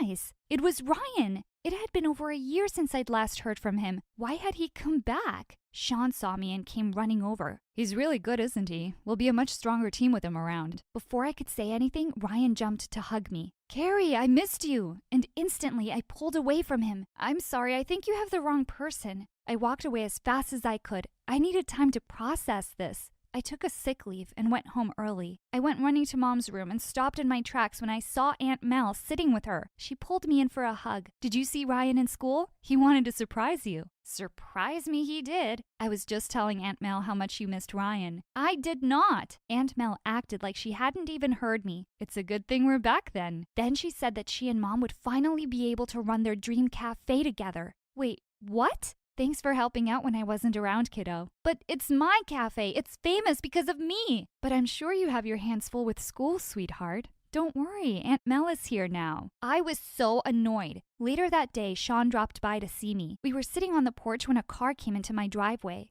I didn't need to look twice to see who it was. Ryan walked up to us, completely ignoring Sean. Babe, I've been looking for you everywhere. I felt Sean get tense as he put his arm around me. How do you know each other again? Oh, we go way back. We have a shared past. Yeah, and that's where I'd like to leave you too, in the past. I told Sean I'd call him later and went inside. Ryan immediately followed, the little leech. The minute he saw Mom, though, he practically pushed me aside and went screaming to hug her tight. Oh, you're even handsomer than before, and have you grown taller? Stupid, vain boy. He started making crepes along with Mom, and watching him in our kitchen just made me feel angrier. Thinking about me? You wish. I'm not going to forgive you just because you're making me crepes once. Then I'll keep making them till you do. But don't eat too many. We don't want you getting fat. And he finally left. My mom couldn't stop talking about how wonderful it would be if the two of us got together. Mom, I'm with Sean now. Well, yes, but you can break up with him. Both Mel and I would be thrilled. I stormed off to my room. Why did Mom keep forgetting Ryan was a jerk who broke my heart? Come to think of it, Aunt Mel was a bit of a jerk too, and a bossy one at that. She wanted to change everything about the cafe. One day I came home from school to find her painting the beautiful lavender walls an ugly shade of pink. She kept picking faults with the menu, but she still always wanted to know more about my recipes. One afternoon, I came to the cafe and was horrified to see that she had changed the signboard outside. Now her name was on it too. She had even managed to convince Mom to open another bank account. Without me. Another day, I walked into the kitchen to hear her saying to Mom, I saw that you recently had a couple of bad reviews online. That's what happens when you let a child do everything. I hated her poking her nose in my business, but that's not all I had to worry about. One Saturday, when I went to open up the cafe with Mom, we stopped short in horror. All across the window, someone had painted, "Take your stupid desserts and leave our town." Just then, Aunt Mel turned up behind us, staring at the view in shock, and then she burst into tears. Who would do such a horrible thing to me? I bet it's that old witch down the street who keeps complaining our customers are too noisy. While Mom consoled her, I tried not to imagine what it would be like to punch her, and I couldn't help wondering who would do such a thing to my cafe. As if all this wasn't annoying enough, Ryan had begun to constantly hover around me. He started following me around in school, not leaving me alone with Sean for a second. I was sitting with Sean one day and having French fries when he popped up out of nowhere and took away my plate. You shouldn't be eating fried food. Sean, how could you let her? I'm not her dad, and neither are you. Before I could even say anything, he threw the fries in the garbage and put a salad in front of me. And why aren't you wearing sunscreen? Your skin looks spotty. After school, he was always over at the cafe, telling everyone he worked there as a waiter. And later, he'd turn up at my place in the evening, sticking to me like glue while Mom and I were watching TV. One evening when Mom was out, I called Sean over to a romantic dinner for two. Just as he was leaning over the table to kiss me, and I closed my eyes, I felt a hand pushing my face away. My eyes flew open, and I nearly fell back to see it was Ryan. Isn't it kind of gross to kiss without having some breath mints first? Man, are you crazy? Yes, crazy in love. Ryan, I've just had it. Get out. Okay, just let me take my phone from under the table. Sean literally had to stop me from throwing a plate at Ryan as he ran out. I was trying to keep my cool, but he was really crossing a line and then some. One night, I woke up to the sound of something being dragged across the room. I sat up in bed and let out a loud scream. Who's there? And then I saw a shadow move and a voice called in the darkness. Hello, Carrie. I nearly had a heart attack. Ryan! He was sitting in a chair staring at me like a creep. He had a box in his hands. What are you doing in my room? I came to give you this. I know it's that time of the month for you and you need some extra love. What the? How do you know? Oh, I just installed the same period app that you use and asked your mom about your last date. Now, use the heating pad and herbal tea and don't eat all the chocolates. Mom! She came rushing in and I told her what Ryan was doing, but she didn't see any problem with it. He just really cares about you, honey. A few days later, Ryan was being his nosy self and helping me serve at the cafe. This old woman smiled and turned to me. He will make an excellent husband. Oh, no. We aren't together. Of course we are. She's just shy and slightly angry with me at the moment. To be young and in love. Seems like it was all the encouragement Ryan needed. He put his arm around my shoulder, and before I knew it, he pulled me in for a kiss. Get your paws off me! Sean came in just then, looking furious. He punched Ryan and knocked him to the floor. Everyone stared in shocked silence. Ryan glared at us, brushed himself off, and walked out of the cafe without a word. Ryan wasn't talking to me anymore, and I wasn't complaining. Mom and Aunt Mel were both really cold to me, though, but we all had more troubling stuff to deal with right now. Someone had complained that our kitchens were filthy and had rats running around. The Food Inspection Authority came to check, to find our kitchens spotless, of course. I was furious. Even though these rumors were false, they weren't good for business. A few days later, Sean came to me, literally jumping with excitement. Babe, I've got brilliant news for you. My dad's cousin is a huge rock singer and he's getting married and he wants you to cater. There will be so many famous people there. I was thrilled. This was the biggest order I'd ever gotten, and it could really make or break me. The three of us spent weeks preparing everything. I was almost glad for Aunt Mel right now. We needed all the help we could get. The entire neighborhood was excited about their local bakery catering for a celebrity wedding. On the day of the wedding, we got to the venue and unloaded the tiered cake onto the trolley. Suddenly, a wheel slipped out, the trolley tilted, and the cake went sliding away. Sean flew towards it and somehow managed to save it just before it hit the ground. Aunt Mel shrieked, "Oh dear God, I feel faint. Someone give me my smelling salts." It's okay, we're okay. I have extra frosting, we can fix it. We carried off the cake to the kitchen and I fixed up the smudged parts in no time. I let out a sigh of relief as Sean and Ryan carried out the cake to the garden. Just then, I noticed some frosting on my hand and I licked it. What? Why did it taste so disgusting and salty? I stared at the scene in front of me in horror. The bride and groom were cutting the cake. OMG, I couldn't let anyone eat this. No! I ran towards the table like a maniac, and just when I was close, I tripped over my own shoelaces. I practically flew and landed straight into the cake, and half of it went flying onto the bride's dress. She screamed in fury while the groom hopped around because some had landed in his eye. He stepped over the bride's dress, and we all heard a loud rip. I looked up from the cake, wishing I could just disappear magically. The bride was wailing loudly while everyone stared at me in horror. I don't remember how we made it back to the cafe. We all sat around in stunned silence. I finally spoke up. Only one way to find out who tampered with the cake. I had a secret camera installed here last month, just to keep a check on things. We waited breathlessly around the TV, looking at the footage, and sure enough, we saw two people sneak into the kitchen 2 nights ago with a bag of salt. And those two people were Ryan and Mel. We looked around to see the two sprinting away, but the three of us were right behind them and tackled them to the ground. Mom stared at Mel in shock. I can't believe you would do something like this to your own friend. Were you behind everything else that's been happening too? Aunt Mel looked like a crazy person. The cafe was my idea. All this praise and money should be mine, and this idiot child took away everything. Now that your reputation is down the gutter, you'll both get what you deserve.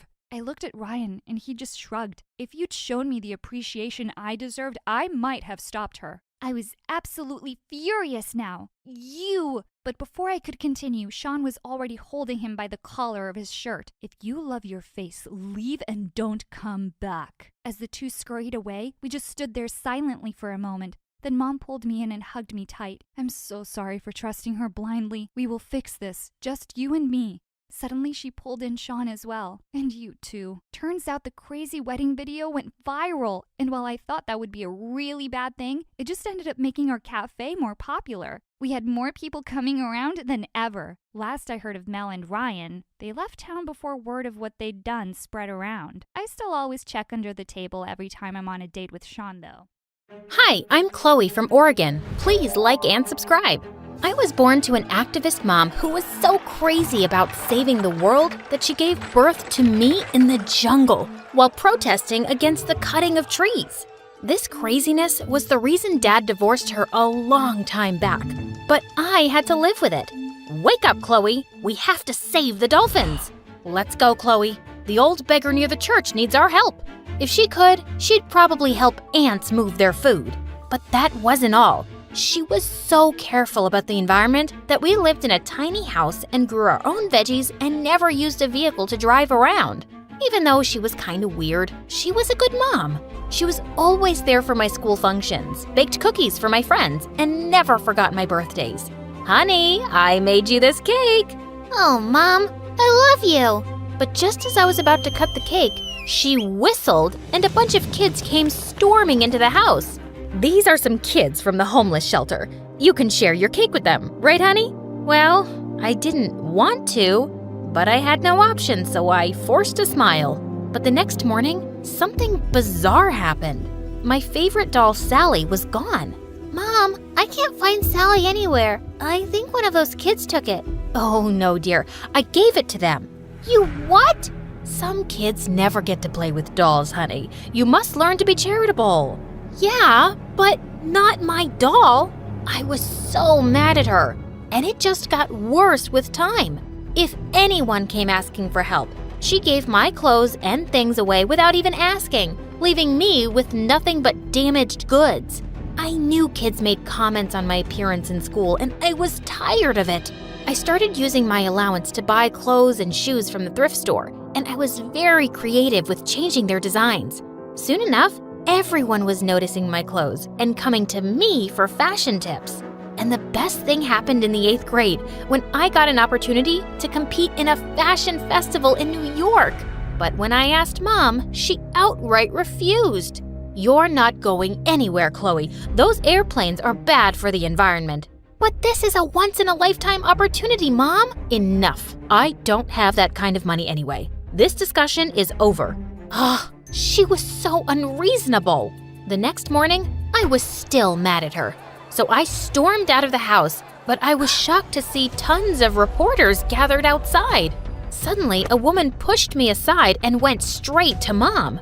Is it true that you've decided to donate the $1 million you won in the lottery to a children's organization in Africa?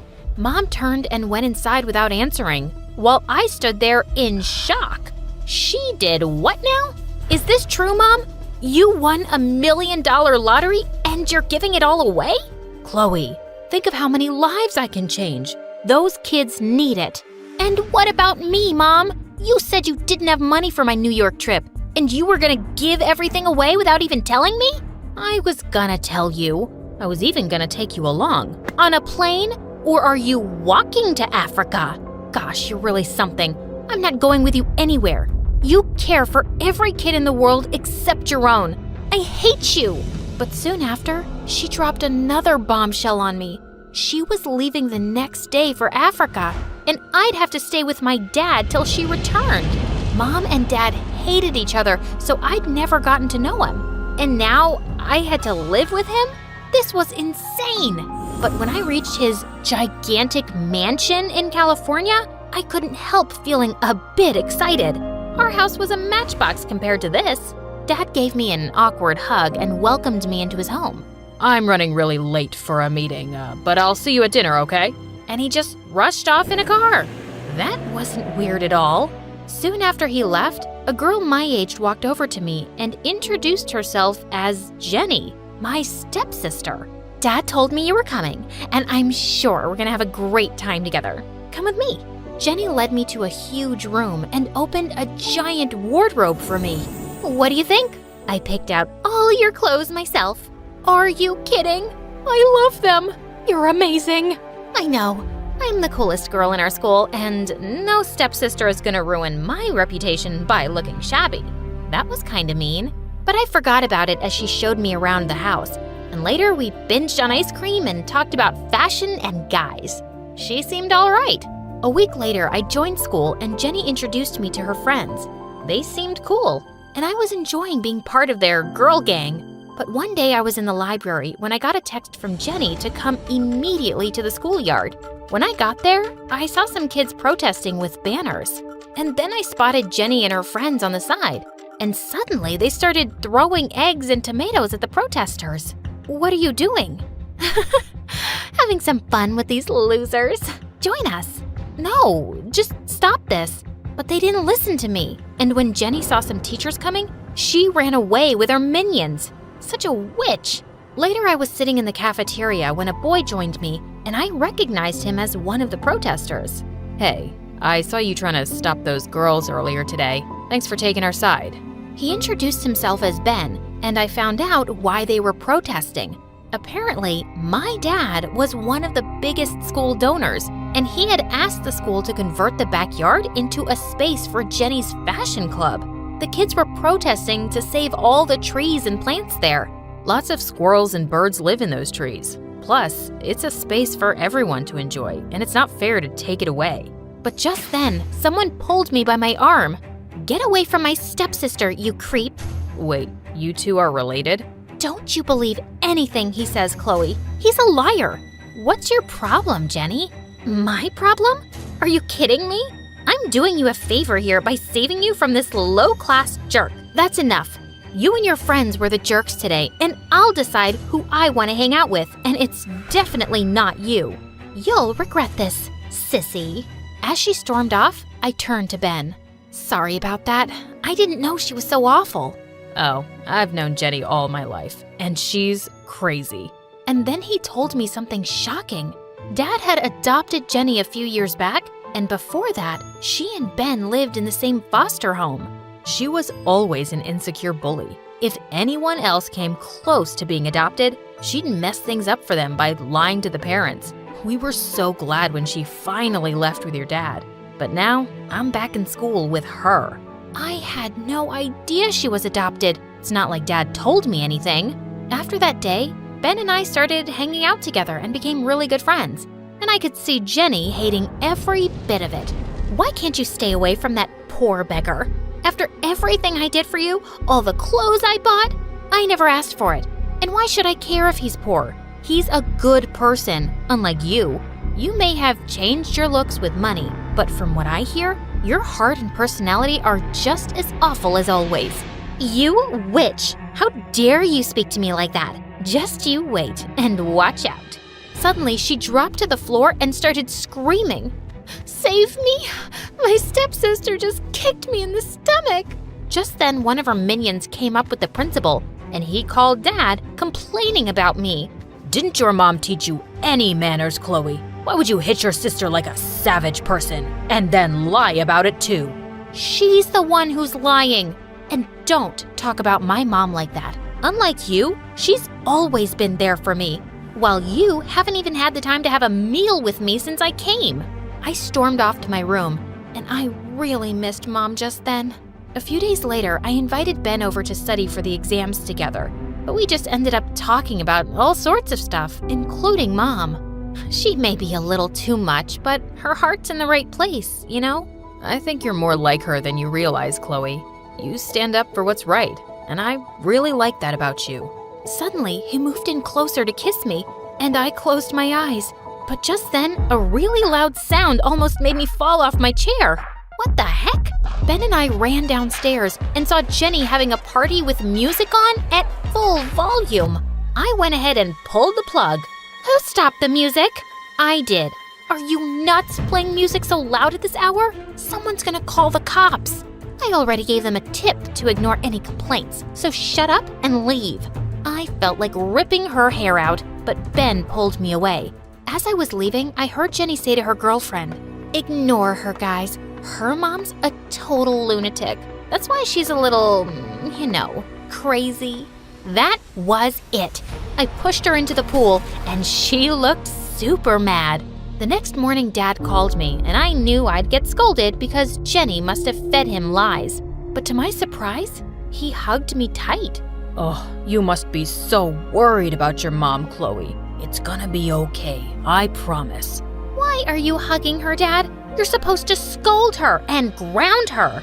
Jenny, now is not the time for your tantrums. Dad, what's going on? Why would I be worried about Mom? Dad switched on the TV and I saw something awful. A group of volunteers in Africa had gone missing, and Mom was one of them. Suddenly, I felt my heart sink. I just ran back to my room. I stayed there for the next 2 days, crying and looking through the news every now and then. But then, Ben forced me to come back to school. I know you're worried about your mom, Chloe, but she'd want you to be brave and not lose hope. She'll come back. I just know it. He pulled me close and I felt so much better. He was right. I had to get myself together and do good things, just like Mom. I convinced Dad to take back his request for converting the backyard into a space only for the fashion club. I had other ideas for that space, and he agreed to donate money for it. I talked to the members of the fashion club and suggested that we redecorate the school backyard and turn it into an open-air showplace. They seemed to like my ideas, and when it was finally done, everyone was stunned. OMG, this is amazing. It's like a place for everyone. Everyone was happy and praised me for my idea, except for Jenny. What rubbish is this? And how could you guys go behind my back and support this good-for-nothing loser? Did she use her mom's sob story to get your sympathy? I was about to tell her to shut up, but all the kids spoke in my favor instead. Chloe came up with the best idea to utilize the space without destroying the trees. And it's time you stop being a mean witch, Jenny. It's getting really old now. Everyone seemed angry at Jenny, and I expected her to throw a tantrum. But surprisingly, she turned around and ran away. Something was definitely up, so I followed her and found her weeping in the bathroom. Jenny, are you okay? No, I'm not. Ever since you came, everything's gone wrong.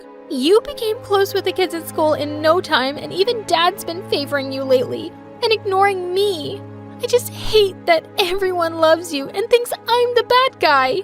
Well, she was, but maybe it wasn't the right time to bring it up. You have it all wrong, Jenny. Everyone likes me because I'm nice to them. And Dad hasn't made any effort to get to know me my whole life. He's just being nice to me right now because of Mom going missing. Otherwise, he'd probably be the same. So, you mean you don't want to snatch him away from me? No, why would I do that? If anything, I'd want him to be nicer and kinder to both of us. Suddenly, she wiped her tears and hugged me. I don't understand this. I've been nothing but a witch to you, but you're still being nice to me. Why? 'Cause that's how my mom raised me, and I'm proud of it. I just wish I'd told her that. You can tell me now. I turned around, and Mom was standing right in front of my eyes. Mom! OMG, am I dreaming? Just then, Jenny pinched me real hard and made me scream. I'm so glad you're back, Mom. I missed you so much. I missed you too, honey. I realized I must have given you quite a scare, so I flew back as soon as I could. You cut your trip short for me? There's nothing I wouldn't do for you, love. Unless someone else's need is greater. Oh, Mom.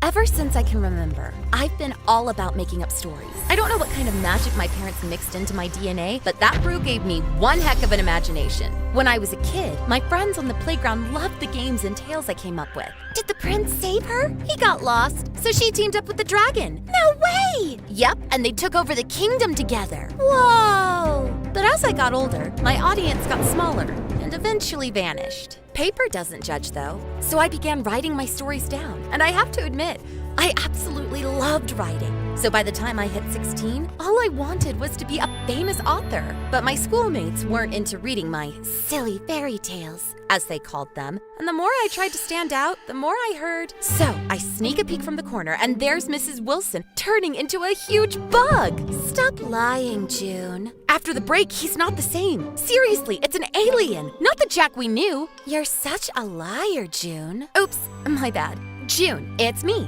Nice to meet you. And before I continue, please like and subscribe. Anyways, I was craving recognition, and everything finally changed when we got a substitute English teacher. His name was Arthur Lewis, and he looked really cool. In the very first class, he asked us to write a short story about any character from a classic book. I chose the rabbit from Alice's Adventures and received an A+. After class, he asked me to stay behind. You've got an exceptional imagination, young lady.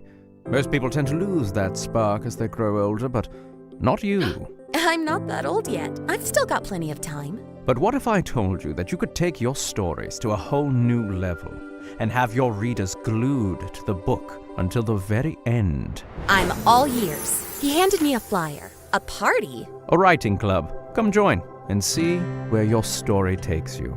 The following Thursday was our first club meeting. We wrote short stories as an exercise, and I even managed to add some illustrations to mine. My artistic skills weren't top-notch, but it worked out fine because the main character was... Is it a rock? My face flushed like a boiling balloon. That was Jim, my secret crush since I was 10. He was as brilliant as Stephen Hawking and as hot as a chili pepper. Best mix, if you ask me. In my diaries, he went by the codename Buffalo Wings. My spicy hot... Rawr! Yeah, his name is Kid. The story's called Kid, a Rock. He rolls around the world in search of his long-lost father, Mountain. Sounds cool, June. OMG, he knew my name! Sure, we'd had science classes together, but we'd never really spoken before. He'd always seemed so mysterious, silent, and oh so perfect. And now he was talking to me! When I was a kid, I wrote a story about an ice cube. Looking back, it was quite a depressing tale because spring arrived too early. Our Thursday meetings became a regular thing, but one day, Mr. Lewis asked us to help him move some books into our library. It's part of an exchange program between state schools. We're giving away our books, and they're sending us books from other schools. The packages weren't exactly lightweight, but we had fun. Picture yourselves as thieves, and those are ancient relics and manuscripts that could unveil the secrets of Atlantis. He often tasked us to play out the roles of the characters we planned to write about. My eyes lit up. I'd never played a thief before. I began to look around and tiptoe, but as I got into character, I didn't notice a small hole in the ground. I tripped and fell, and the box I was carrying flew several feet away. Are you all right? He rushed over and offered his hand. When I took it, I felt a little jolt, like static electricity. To avoid falling again, I hugged him, and our faces ended up so close I could feel his breath on my cheek. You're limping. It'll pass. He shook his head, lifted me in his arms, and carried me back to school. June, did you hear me? Huh? I asked if you're all right. He stood over me, looking concerned. Ugh, those daydreams. I'm just a lousy thief. He gave me a hand to stand, then dashed back to school. I picked up a box and noticed it had ripped open. I peeked inside to check if the books were okay. History of Revolutions, boring but intact. Little Women, also fine. Whoa, what's that?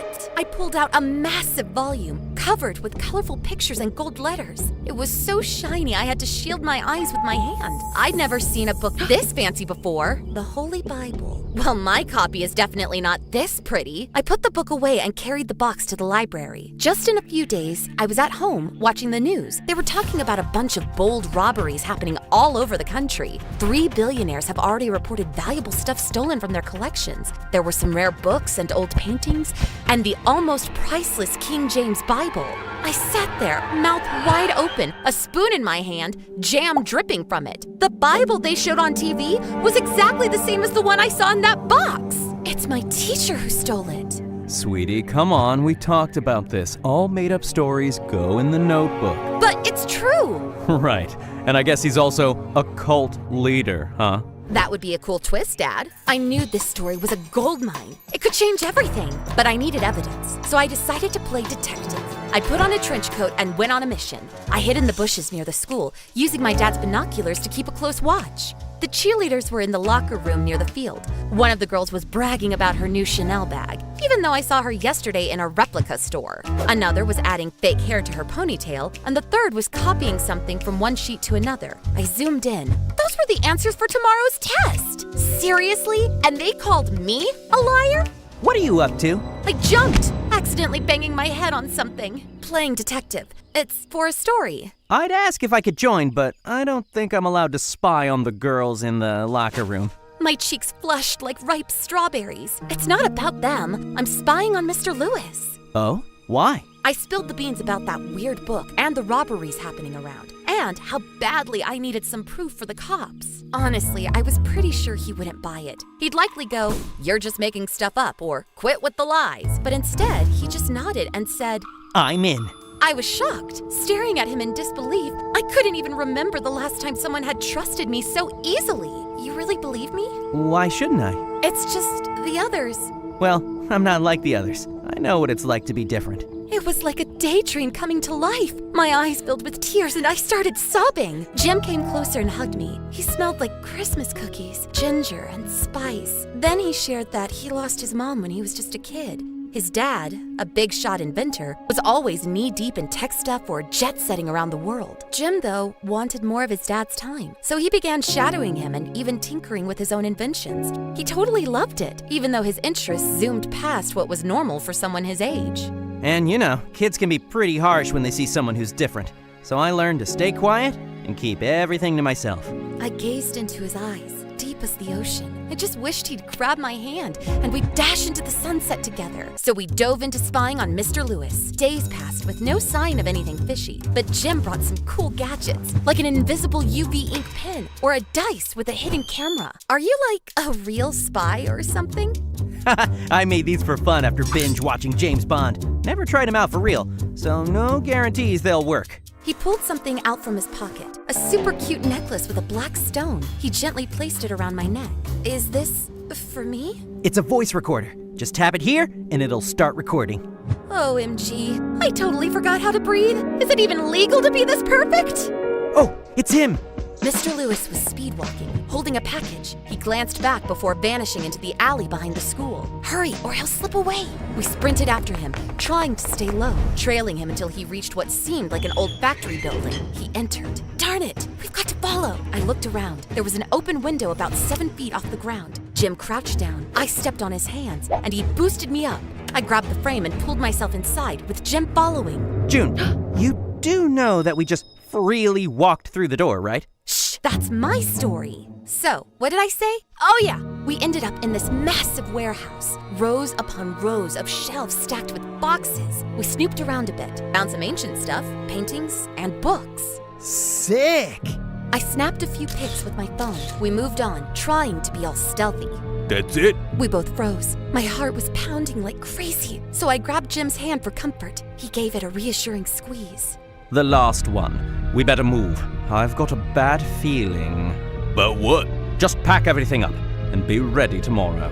I heard footsteps fading away and peeked from behind the shelves. Nobody. Quick, over here. There was a table piled with papers, some documents and maps. I didn't know if any of it mattered, but I took some snaps and sneaked a dice with a camera between the stacks. We gotta find that book. This one?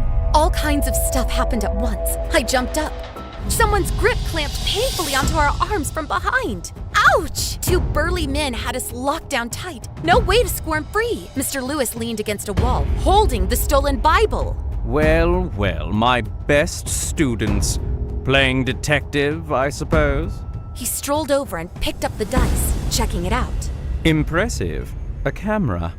Clever move. He tossed it on the floor and crushed it underfoot. Darn it! I wished I could free my hands and activate the necklace recorder, but the dude behind me wasn't giving me any room to work. You stole all that stuff. Why? He took the phone from my pocket and began deleting the photos I'd snapped earlier. As he did, he explained that he swiped identities to use as a cover while robbing rich jerks who hoarded rare items and locked them away in dark rooms, hidden from the world. I aim to open a museum where everyone can see these treasures.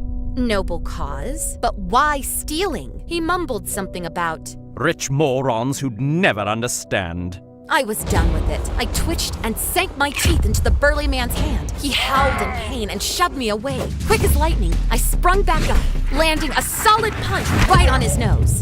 Don't mess with me! Jim seized the chance and delivered a swift kick to his captor's shin. Take that! We were fighting like a team. We were furious. We were on fire. It was like we had a superpower that made us invincible. I paused to scan the area, but there was no sign of Mr. Lewis. And then, a sudden blow, and everything faded to black. I woke up to soft touches. Jim loomed over me, gently wiping my forehead with a damp towel. Note to self, never get on your bad side. I chuckled, and he explained that when one of the guards knocked me out, he got really freaked out. So he decided to even the score by giving them a few knocks, and then carried me away. Oh, my white knight, the hero of my story! But we still don't have any proof against Mr. Lewis. He flashed a sly grin and removed my necklace. I switched it on when I pretended to kiss you. Pretended? My heart sank. I thought it didn't take long to convince the cops when we handed over the recording. Sadly, by the time they arrived to arrest Mr. Lewis, he'd vanished without a trace. But hey, at least all the stolen stuff found its way back to their rightful owners. Now that we've recovered the stolen gems, we can finally realize our long-standing dream of establishing the museum. We've always wanted to allow people worldwide to marvel at these precious artifacts. Yeah, right. It's been their long-standing dream all along. As for me, after tons of reporters swarmed the school wanting interviews, it turned out that everybody wanted to say some nice words about me on camera. She's like my ride or die, you know? We're practically sisters. She's a creative genius. Her stories are seriously something else. Honestly, I didn't care. I was too busy writing a book. It hit the shelves in a month and went straight to bestseller status. I didn't hold a grudge against Mr. Lewis. Even if he was a bad guy, I did take my stories to a whole new level, just like he promised. And you know what? I feel like my rock finally found its mountain. Wait, I thought mountain was like its dad. It's an allegory, silly. Oh, and one last thing. Just yesterday, I got a copy of my book with a little note on it. Well done, A+. Any guesses on who that might have been?